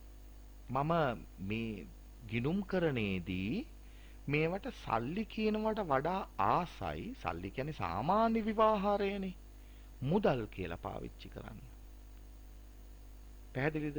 මේකට සල්ලි කියලා කිව්වට වරදක් නැහැ. හැබැයි ඔයා මුදල් කියන වචනය පාවිච්චි කරන්න. ඒක හරි ශිෂ්ටයි. ගිනුම් කරන විෂයට සල්ලි කියනවට වඩා මුදල් කියන වචනය භාවිතා කරන්න. එතකොට මේ බලන්න මුදල් කියන්නේ වත්කමක්. මොන වත්කමක්ද? ඉක්මනින් වෙනස් වෙන නිසා අවුරුද්දකට වඩා අඩු කාලෙකදී ඔයා ගාවෙන් වෙන කෙනෙක් ගාවට යන නිසා ඒක ජංගම වත්කමක් ගණයට වැටෙනවා. එතකොට ඔයා තේරුම් ගන්න පුතේ මුදල් කියන්නේ වත්කමක්. මොන වත්කමක්ද? ජංගම වත්කමක්. මේ බලන්න තව උදාහරණ. භාණ්ඩ තොග. භාණ්ඩ තොග කියන්නේ වත්කමක්. ව්‍යාපාරයකට මොන වත්කමක්ද?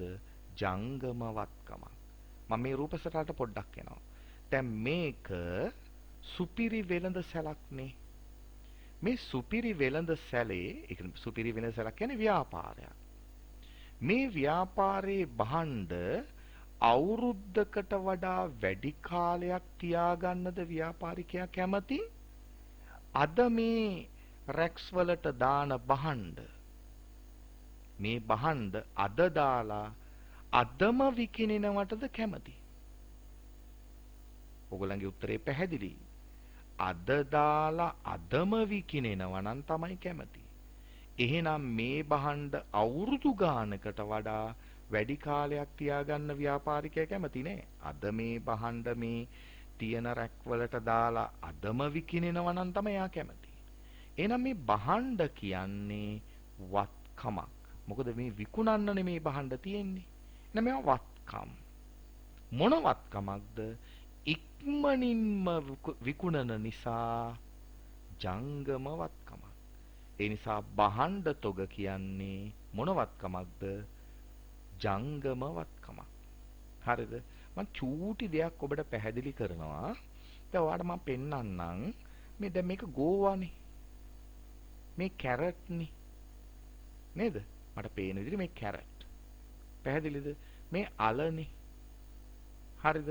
මේ සෙල්ලම් බඩුවක්නේ. හරි. දැන් මේ අද දැන් ඔයා ගෙදර කුස්සියට දුවලා කැරට් අලයක් අරගෙන කියන්න එපා වත්කම් කියලා. පැහැදිලිද? ගෝවා ගෙඩියක් පෙන්නලා කියන්න එපා වත්කම් කියලා. දැන් විභාගයට උදාහරණයක් එනවා, විභාගයට ප්‍රශ්නයක් එනවා. ජංගම වත්කම් සඳහා උදාහරණ 5ක් ලියන්න. මොනවද? ජංගම වත්කම් සඳහා උදාහරණ 5ක් ලියන්න. ඔයාට මතක් වෙනවා මාරේව. ඔයා ලියනවා ගෝවා ගෙඩිය, කැරට් අලය. කැරට් අලනේ, කැරට් අලය. අල ගෙඩිය. නේද? සෙල්ලම් බඩුව. නේ? එහෙම කියන්න පටන් ගන්නවා. සම්පූර්ණ වැරදි. මා ඔබට පෙන්වන්නේ බලන වචනය බහඬ තොග. මේ මුළු තොගයම තමයි වත්කමක් වෙන්නේ. මේ මුළු ඔක්කොම ටිකම ඔබට පෙන්නනවා පේනවා ඇති. මේ මුළු ඔක්කොම ටික තමයි වත්කම් වෙන්නේ. මේ මුළු විකුණන්න තියෙන මේ මුළු ඔක්කොම ටික තමයි වත්කම් වෙන්නේ. පැහැදිලිද පුතේ? මේ මුළු විකුණන්න තියෙන ඔක්කොම ටික. මේ විකුණන්න තියෙන ඔක්කොම ටික තමයි වත්කම් වෙන්නේ. එහෙම නැතුව මේ කැරට් අලය වත්කමක් නෙමෙයි. මේ ගෝවා ගෙඩිය වත්කමක් නෙමෙයි. මේ සලාද කොළ ටික වත්කමක් නෙමෙයි. මේ සෙල්ලම් බඩුව වත්කමක් නෙමෙයි. මේ ඔක්කොම ටිකයි වත්කම් වෙන්නේ. ඒ ඔක්කොම ටික ඉක්මනින්ම අවුරුද්දකට වඩා අඩු කාලයකදී විකිණන නිසායි මොන වත්කමක් වෙන්නේද? ජංගම වත්කම් වෙන්නේ. එහෙම නැතුව ඔයාගේ ගෙදර තියෙන සෙල්ලම් බඩුවක් පෙන්නලා කියන්න එපා ජංගම වත්කම් කියලා. ලූණු ගෙඩියක් පෙන්නලා කියන්න එපා ජංගම වත්කම් කියලා. නේද? ඒක එහෙම වෙන්නේ නැති බව ඔබට පැහැදිලිනේ. මේ ඔක්කොම ටික තමයි ජංගම වත්කම් වෙන්නේ. පැහැදිලිද? එහෙනම් බහඬ තොග කියන්නේ වත්කමක්. මොන වත්කමක්ද පුතේ? ජංගම වත්කමක්. පැහැදිලිද? රයිට්. තව අපි බලමු. මෙන්න මේක නම් හරියටම පුතේ ඉගෙන ගන්න ඕනේ. මොකද ඔයාට ඔයාගේ ජීවිතේ මුණ ගැහෙන ඔයා ඉගෙන ගන්න ටිකක් අපහසු, තේරුම් ගන්න අපහසු ස්ථානයකටයි මේ ආවේ. ණය ගැතියෝ. උසස් පෙළ ළමයි පවා පටල ගන්නවා. උසස් පෙළ ළමයි පවා පටල ගන්නවා. ඉස්සෙල්ලාම අපි පරිස්සමට ඉගෙන ගමුකෝ මේ ණය ගැටියෝ කියන්නේ කවුද කියලා. මෙන්න. ඔයා හිතන්න ඔයාගේ ව්‍යාපාරය තමයි මේ. ඒ කියන්නේ මම මෙතන දාලා තින්නේ ඔබගේ ව්‍යාපාරය. ඒකට ඔබ කවුද මේ ව්‍යාපාරය? ඔයාගේ ව්‍යාපාරයට මෙයා එනවා. දන්නවනේ මෙයා කවුද කියලා? මේ වගේ මිනිස්සෙක් ඔන්න ඔයාගේ ව්‍යාපාරයට එනවා. හැබැයි ඔයා යාව හොඳට අඳුරනවා. මම ඒකයි මේ අඳුරන කෙනෙක්ගේ මූණම දැම්මේ. හරිද? මේ තියෙන්නේ ඔයාගේ ව්‍යාපාරය. ඔයාගේ ව්‍යාපාරයට ඔයා අඳුරන මෙයා එනවා. මේ පුද්ගලයා එනවා. දැන් මේ කවුරු ගැනද මං කියලා දෙන්න යන්නේ? ණය ගැතියෝ කියන්නේ කවුද කියලායි කියලා දෙන්න යන්නේ. හරි. දැන් ඇවිල්ලා අපි හිතමු දැන් මේකේ විකුණන්නේ සිමෙන්ති නෙමෙයිනේ. නේද? හાર્ඩ්වෙයාර් එකට යන්න ඕනේ සිමෙන්ති ගන්න. මේකට ඇවිල්ලා ඔයා මේ මිනිස්සයා මේ ඔයාගේ ව්‍යාපාරයට ඇවිල්ලා ඉල්ලනවද මට දෙන්න සිමෙන්ති කොට්ට 5ක් කියලා. නේ? එහෙම ඉල්ලන්නේ නෑනේ. ඇවිල්ලා ඉල්ලන්නේ ඔයගොල්ලෝ හැමෝම ආස නේ. පීට්සා එකක් දෙන්නකෝ මට. රොටියක් දෙන්නකෝ. ඔහොමනේ ඉල්ලන්නේ. දැන් ඔන්න එයා ආවා ඔයාගේ ව්‍යාපාරයට. ඔයා යාව අඳුරනවා. හොඳට අඳුරනවා ඉන්නේ කොහෙද නේ? මෙයාගේ ගේ තියෙන එකද හොඳට අඳුරනවා. ඇවිල්ලා ඔන්න කෑම කනවා කියලා හිතන්නකෝ. කෑම කාලා දැන් ඔයා බිල හදනවනේ. බිල හැදුවම ඔයා සල්ලි ගෙවන්න ඕනේ. හරිනම් සල්ලි ගෙවන්න ඕනේ. මේ පුද්ගලයා ඒ කාපු දේවල් වලට සල්ලි ගෙවන්න ඕනේ. මෙතන සල්ලි කිව්වම මට මතක් වුණේ මේ තියෙන්නේ මේ කාසිය මං හිතන්නේ ඔබ දැකලා ඇති කියලා.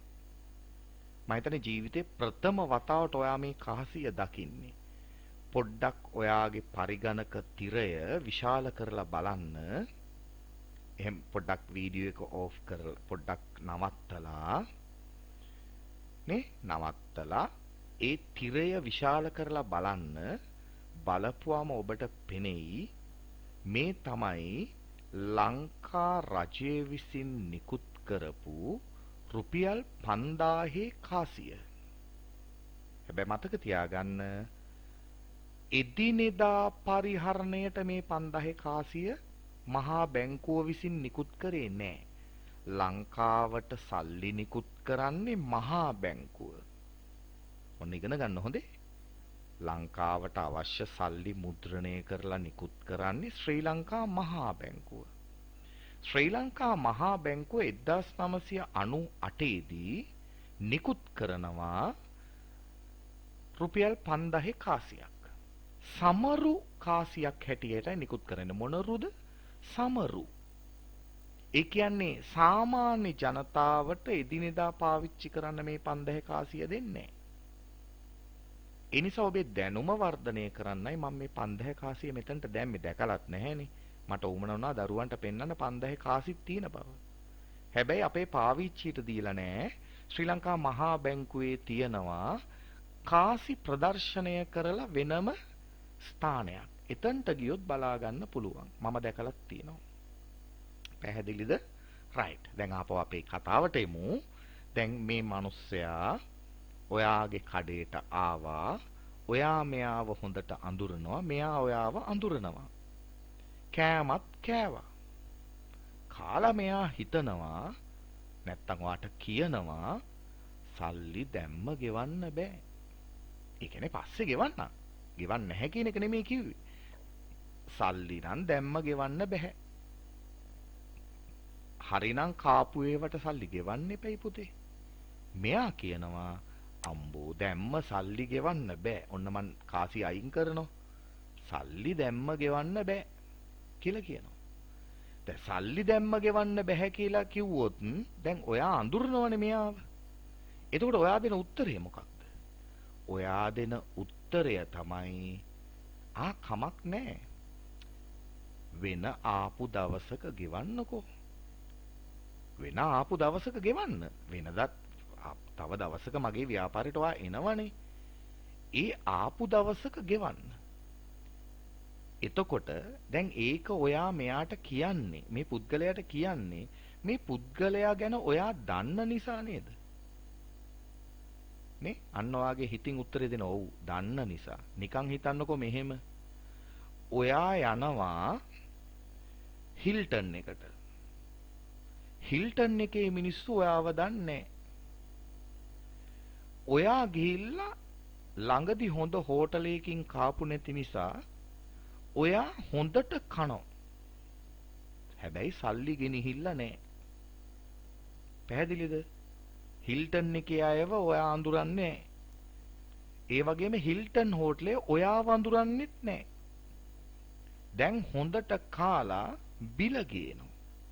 බිල ගෙනාවට පස්සේ මේ මිනිස්සයා හිතන එකම ඔයා හිතුවොත් ඔයාට වෙන දේ ගැන මං අමුතුවෙන් කියන්න ඕනේ. පැහැදිලිද? ඔයාට වෙන දේ ගැන මං අමුතුවෙන් කියන්න ඕනේ. ඔයාටම තේරෙනවා. නමුත් මෙතන උනේ ඒක නෙමෙයි. මෙතන උනේ මොකක්ද? මෙතන උනේ මෙයාව ඔයා හොඳට අඳුරනවා. ඒ නිසයි ඔයා කිව්වේ සල්ලි නැති උනත් පස්සේ දවසක ගෙවන්න. හරි. එහෙනම් ඔයාගේ ව්‍යාපාරය පැත්තෙන් කල්පනා කරොත් ඒක වත්කමක්. ඒ කවදා හරි දවසක සල්ලි දෙනවනේ. හැබැයි ඔයා කියනවද මෙහෙම මෙයාට? ඔයා අද කෑවනේ. තව අවුරුදු 3කින් ගෙවන්න සල්ලි. එහෙම කියනවද? නෑ. එහෙම නැත්නම් කියනවද තව අවුරුදු 2කින් ගෙවන්න? එහෙම කියනවද? ඒත් නෑ. ඔයා කියන්නේ ඔයා ඉක්මනින් මගේ කඩේට ආපහු එනවනේ. ඒ නිසා ඒ ආපු දවසක ගෙවන්න. ඒකේ තේරුම තමයි මං ඔයාට දවස් දෙකක් තුනක් දෙන්නම්. ඔයා ඉක්මනට ගෙවන්න ඒක. අන්න ඒ කතාවට ගිනුම්කරණේ කියන වචනය තමයි ණය ගැතියා. මේ ව්‍යාපාරය ඔයාගේ. මෙයා ඇවිල්ලා කෑම කෑවා. දැම්ම සල්ලි ගෙව්වේ නැහැ. ඉදිරි දවසකදී විශාල කාලයකදී නෙමේ හොඳේ. ඉදිරි දවසකදී සල්ලි ගෙවනවා. ඒ ගෙවනකන් ඔයාගේ ව්‍යාපාරය මෙයාට කියන නම තමයි ණය ගැතියා. ණය ගැතියා කියන්නේ පුතේ වත්කමක්. අවුරුද්දකට වඩා අඩු කාලයකදී ගෙවන්න ඕන නිසා ඒකට අපි කියනවා ජංගම වත්කමක්. මං හිතන්නේ බොහොම හිමින් මං ඔබට පැහැදිලි කරා ණය ගැතියා කියන්නේ කවුද කියලා. පැහැදිලිද? ණය ගැතියෙක් කියන්නේ කවුද? පැහැදිලි? හරි. එහෙමනම් ණය ගැතියෝ කියලා කියන්නේ වත්කමක්. කුමන වත්කමක්ද? ජංගම වත්කමක්. පැහැදිලිද? රයිට්. අර මම ඉස්සෙල්ලා කිව්වා වගේ හිල්ටන් එකට ගිහිල්ලා නම් සල්ලි නැතුව කන්න බලාපොරොත්තු වෙන්න එපා හොඳේ. හොඳට කාලා එන්න වෙන්නේ. හරි. පැහැදිලි. එහෙමනම් අපි යන් ඊළඟ එකට.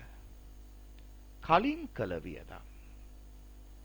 අර උදාහරණ වලට අපි පොඩ්ඩක් ඉස්සරහට ආවොත් ඔයාලට පේනවා ඇති ජංගම වත්කම්.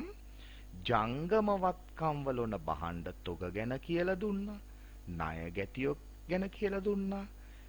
ඉදිරියට ගෙවූ වියදම්. ඒ කියන්නේ කලින් කළ වියදම්. ඔන්න බලන්නකෝ. ඔන්න බලන්නකෝ අපි. මේව අපි කතා කරානේ. හරි. මෙන්න. ජංගම වත්කම් කලින් කළ වියදම්. මේ බිල්පත නම් ඕගොල්ලන්ගේ අම්මලා තාත්තලා ඕන තරම් දැකලා ඇති. නේද? hina විවි ඉන්න අම්මලා තාත්තලාගේ මූණ අඳුරු කරන්න පුළුවන් ලෝකේ බිල්පත් වර්ග කීපයක් තියෙනවා. දැන් ඔයාලා අම්මලා තාත්තලා හොඳටම hina විවි ඉන්න වෙලාවක දැන් මේ දවස්වල අර COVID-19 හැදිලානේ තියෙන්නේ. දැන් 4 වෙනි මාසේ 5 වෙනි මාසේ සමහරක් වෙලාවට 3 වෙනි මාසේ වෙන්නත් පුළුවන්. 3 වෙනි මාසේ 4 වෙනි මාසේ 5 වෙනි මාසේ බිල් එහෙම තාම සමහර ගෙවල් වලට ඇවිල්ලා නැහැ. හැබැයි චාමික සර්ලට නම් ආවා. සමහර ගෙවල් වලට මං හොයලා බැලුවා ඇවිල්ලා නැහැ. දැන් එන්නේ මාස 3ක විතර බිල් එකතුවක්. තාත්තා හොඳටම hina වෙවි ඉන්න වෙලාවක නම් පුතේ ඒ බිල්පත පෙන්වන්න එපා.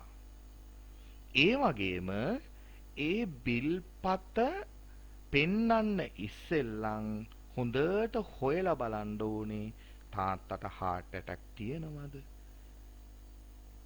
pressure එක තියෙනවද?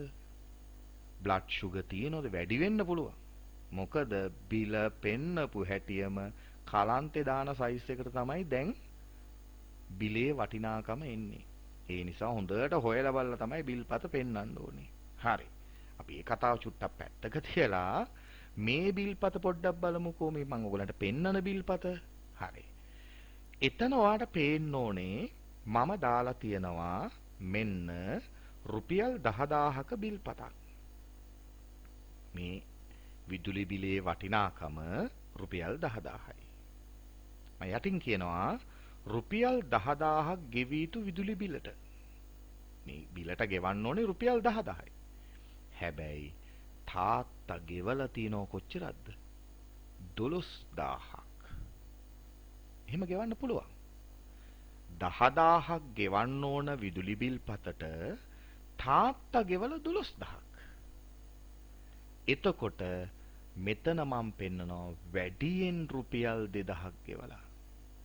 කවුද ගෙවලා තියෙන්නේ? තාත්තා. කාටද ගෙවලා තියෙන්නේ? විදුලි බල මණ්ඩලයට. එහෙනම් මතක තියාගන්න තාත්තා ඒ වැඩිපුර ගෙව්ව රුපියල් 2000 වත්කමක්. ඒකට ගිණුම්කරණේ කියනවා කලින් කළ වියදම්. ඒකට ගිණුම්කරණේ කියන නම තමයි අපි මේක කියන්නේ වැඩිපුර 2000ක් ගෙවලා කියලා ගිණුම්කරණය කියන්නේ. ඒකට කියන ලස්සන ශිෂ්ට සම්පන්න නම. හරි ලස්සන නම. මොකක්ද? කලින් කළ වියදම්. කලින් කළ වියදම් කියන්නේ වත්කමක්. තාත්තෙන් ගිහලා අහන්න තාත්තේ ලයිට් බිල 5000ක් වගේ තියෙන වෙලාවක තාත්තා 5000ම ගෙවනවද 5000ට වැඩියෙන් ගෙවනවද? ඒතර තාත්තා කිව්වොත් නෑ පුතේ මම නිකන් 5500ක් වගේ ගෙවනවා.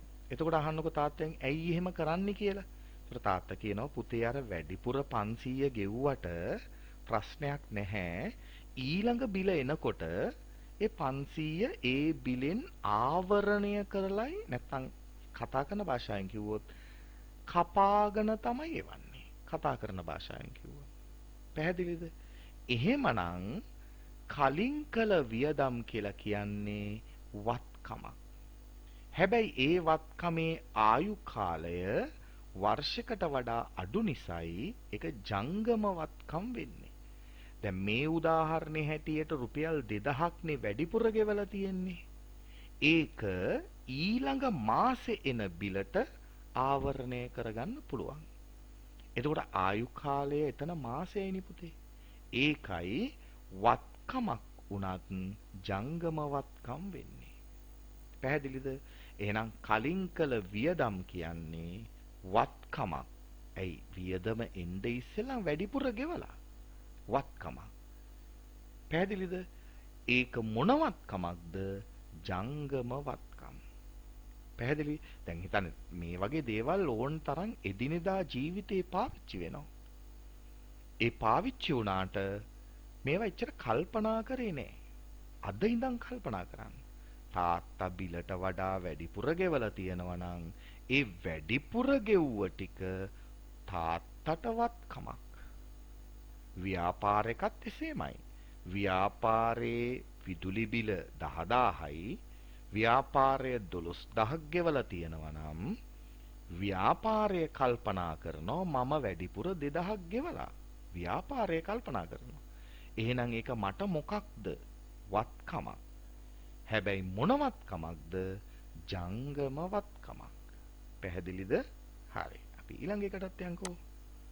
මෙන්න ටිකක් බය වෙනවා වගේ නේ. හරි. මේ බලන්නකෝ මෙයාට වෙලා තියෙන දේ. තවත් ජංගම වත්කමක් ගැන කියලා දෙන්න යන්නේ. මොකක්ද? මං චූටි දෙයක් වගේ නිකන් දැන ගැනීම සඳහා අහන්නද? මේ ගොඩනැගිල්ල වත්කමක්නේ.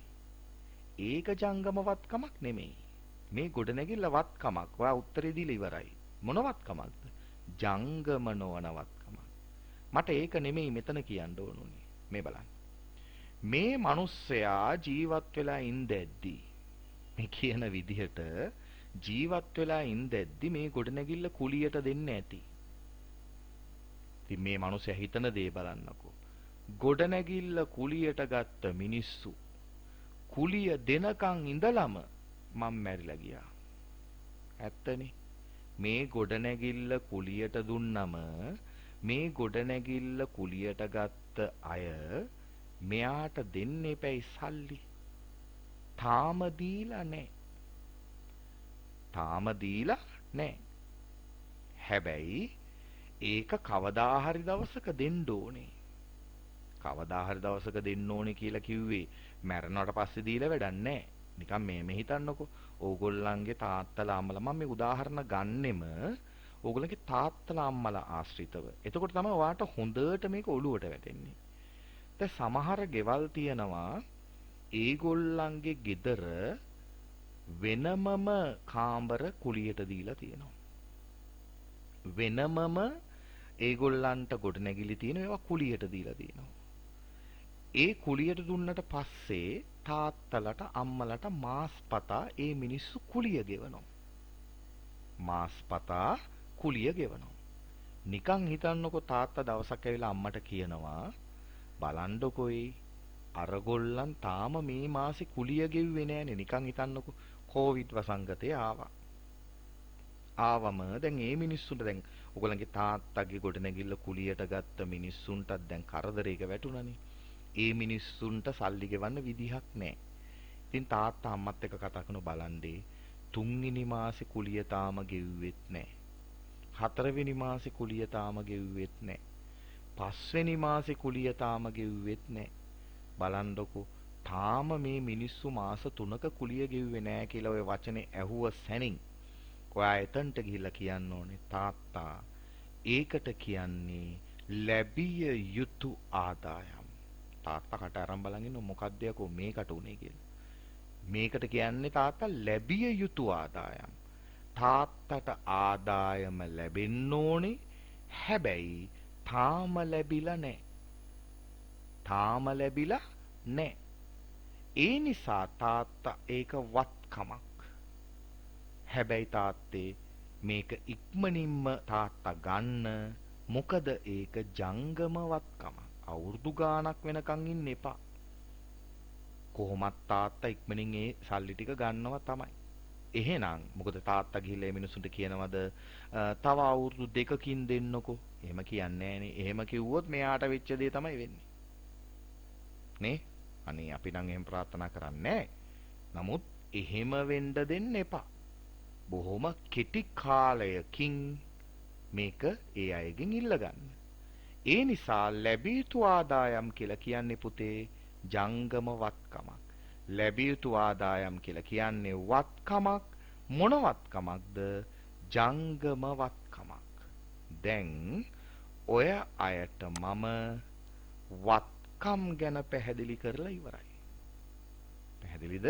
වත්කම් ගැන පැහැදිලි කරලා ඉවරයි.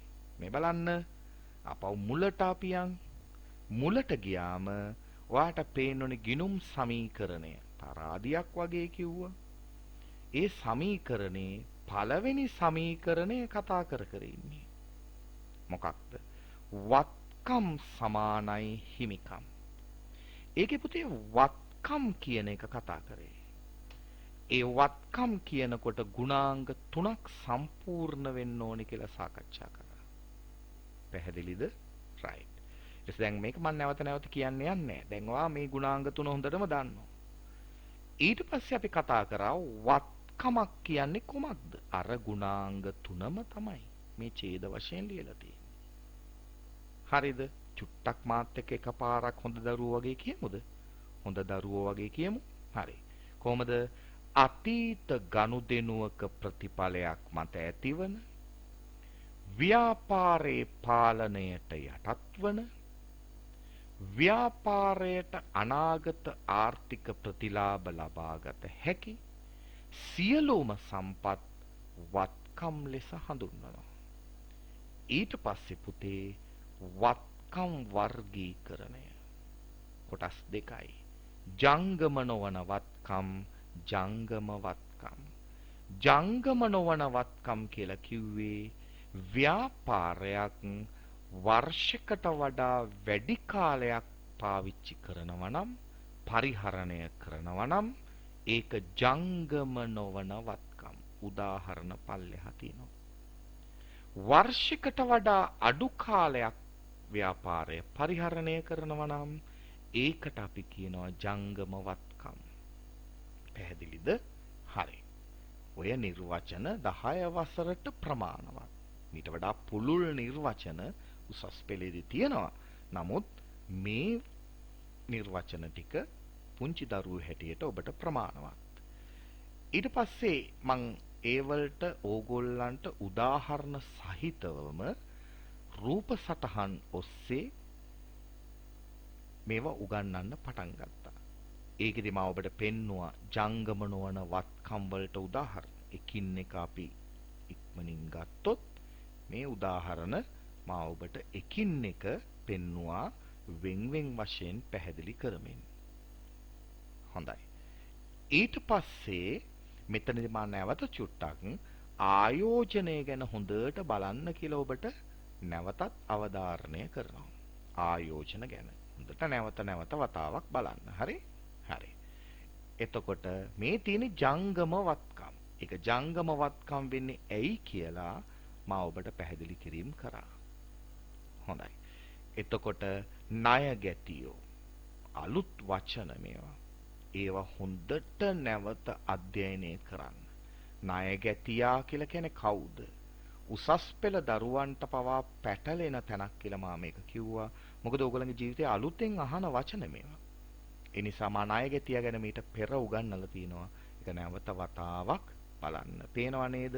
වීඩියෝ මාධ්‍යෙන් උගන්වපුවාම ඔයාට තියෙන පහසුකම නැවත නැවත බලන්න පුළුවන්. තේරුම් නැත්නම් නැවත 100 වතාවක් හරි බලන්න පුළුවන්. right. ඊට පස්සේ මේවා අලුත් වචන මේවා නැවත වතාවක් බලන්න කියලා යෝජනා කරනවා. එසේනම් මෙන්න වත්කම් ගැන පුළුල් අවබෝධයක් මා ඔබට ලබා දුන්නා. වත්කම් ගැන පුළුල් අවබෝධයක්.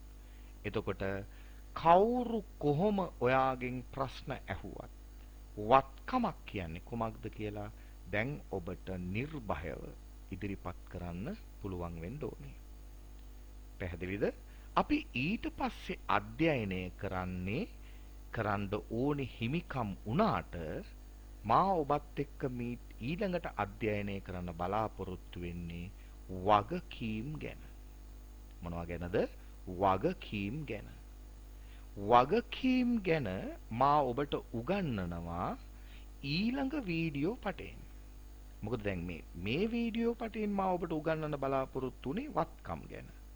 මම ඒක උපරිම ඔබට ඉගෙනනවා. දැන් ඊළඟ වීඩියෝ පටයෙන් මා ඔබට උගන්වනවා වගකීම් ගැන. ඒ නිසා මා ඔබට යෝජනා කරනවා මේ වීඩියෝ පටය පුන පුනා නැවත නැවත බලමින් වත්කම් ගැන හොඳ අවබෝධයක් ලබා ගන්න. ඒ එක්කම මගේ පන්තිවලට එන දුවා දරුවන්ට අන්තර්ජාලයට මා මුදා හැරලා තිනවා. ඊමේල් මගින් මා ඔබට ගණන් එහෙම නැත්නම් අභ්‍යාස මේ අද උගන්වපු කොටසින් දාලා තියෙනවා. යොමු කරලා තියෙනවා. ඒවා අරගෙන ඒ අහලා තියෙන ප්‍රශ්න වලට උත්තර සපයන්න. අද මා ඔබට ඉගැන්වුවේ වත්කම් ගැනනේ. ඒ වත්කම් සම්බන්ධ ප්‍රශ්න මා ඔබ මට ලබා දී ඇති ඊමේල් අංකවලට ඔබට ඒ ප්‍රශ්න යොමු කරලා තියෙනවා. ඒ යොමු කරපු ප්‍රශ්න වලට විධිමත් උත්තර සපයන්න. ගැටලුකාරී තැන් මතුවුණොත් මගේ දුරකථන අංකය ඔබ දන්නවා. ඒ දුරකථන අංකයට පණිවිඩයක් යොමු කරන්න.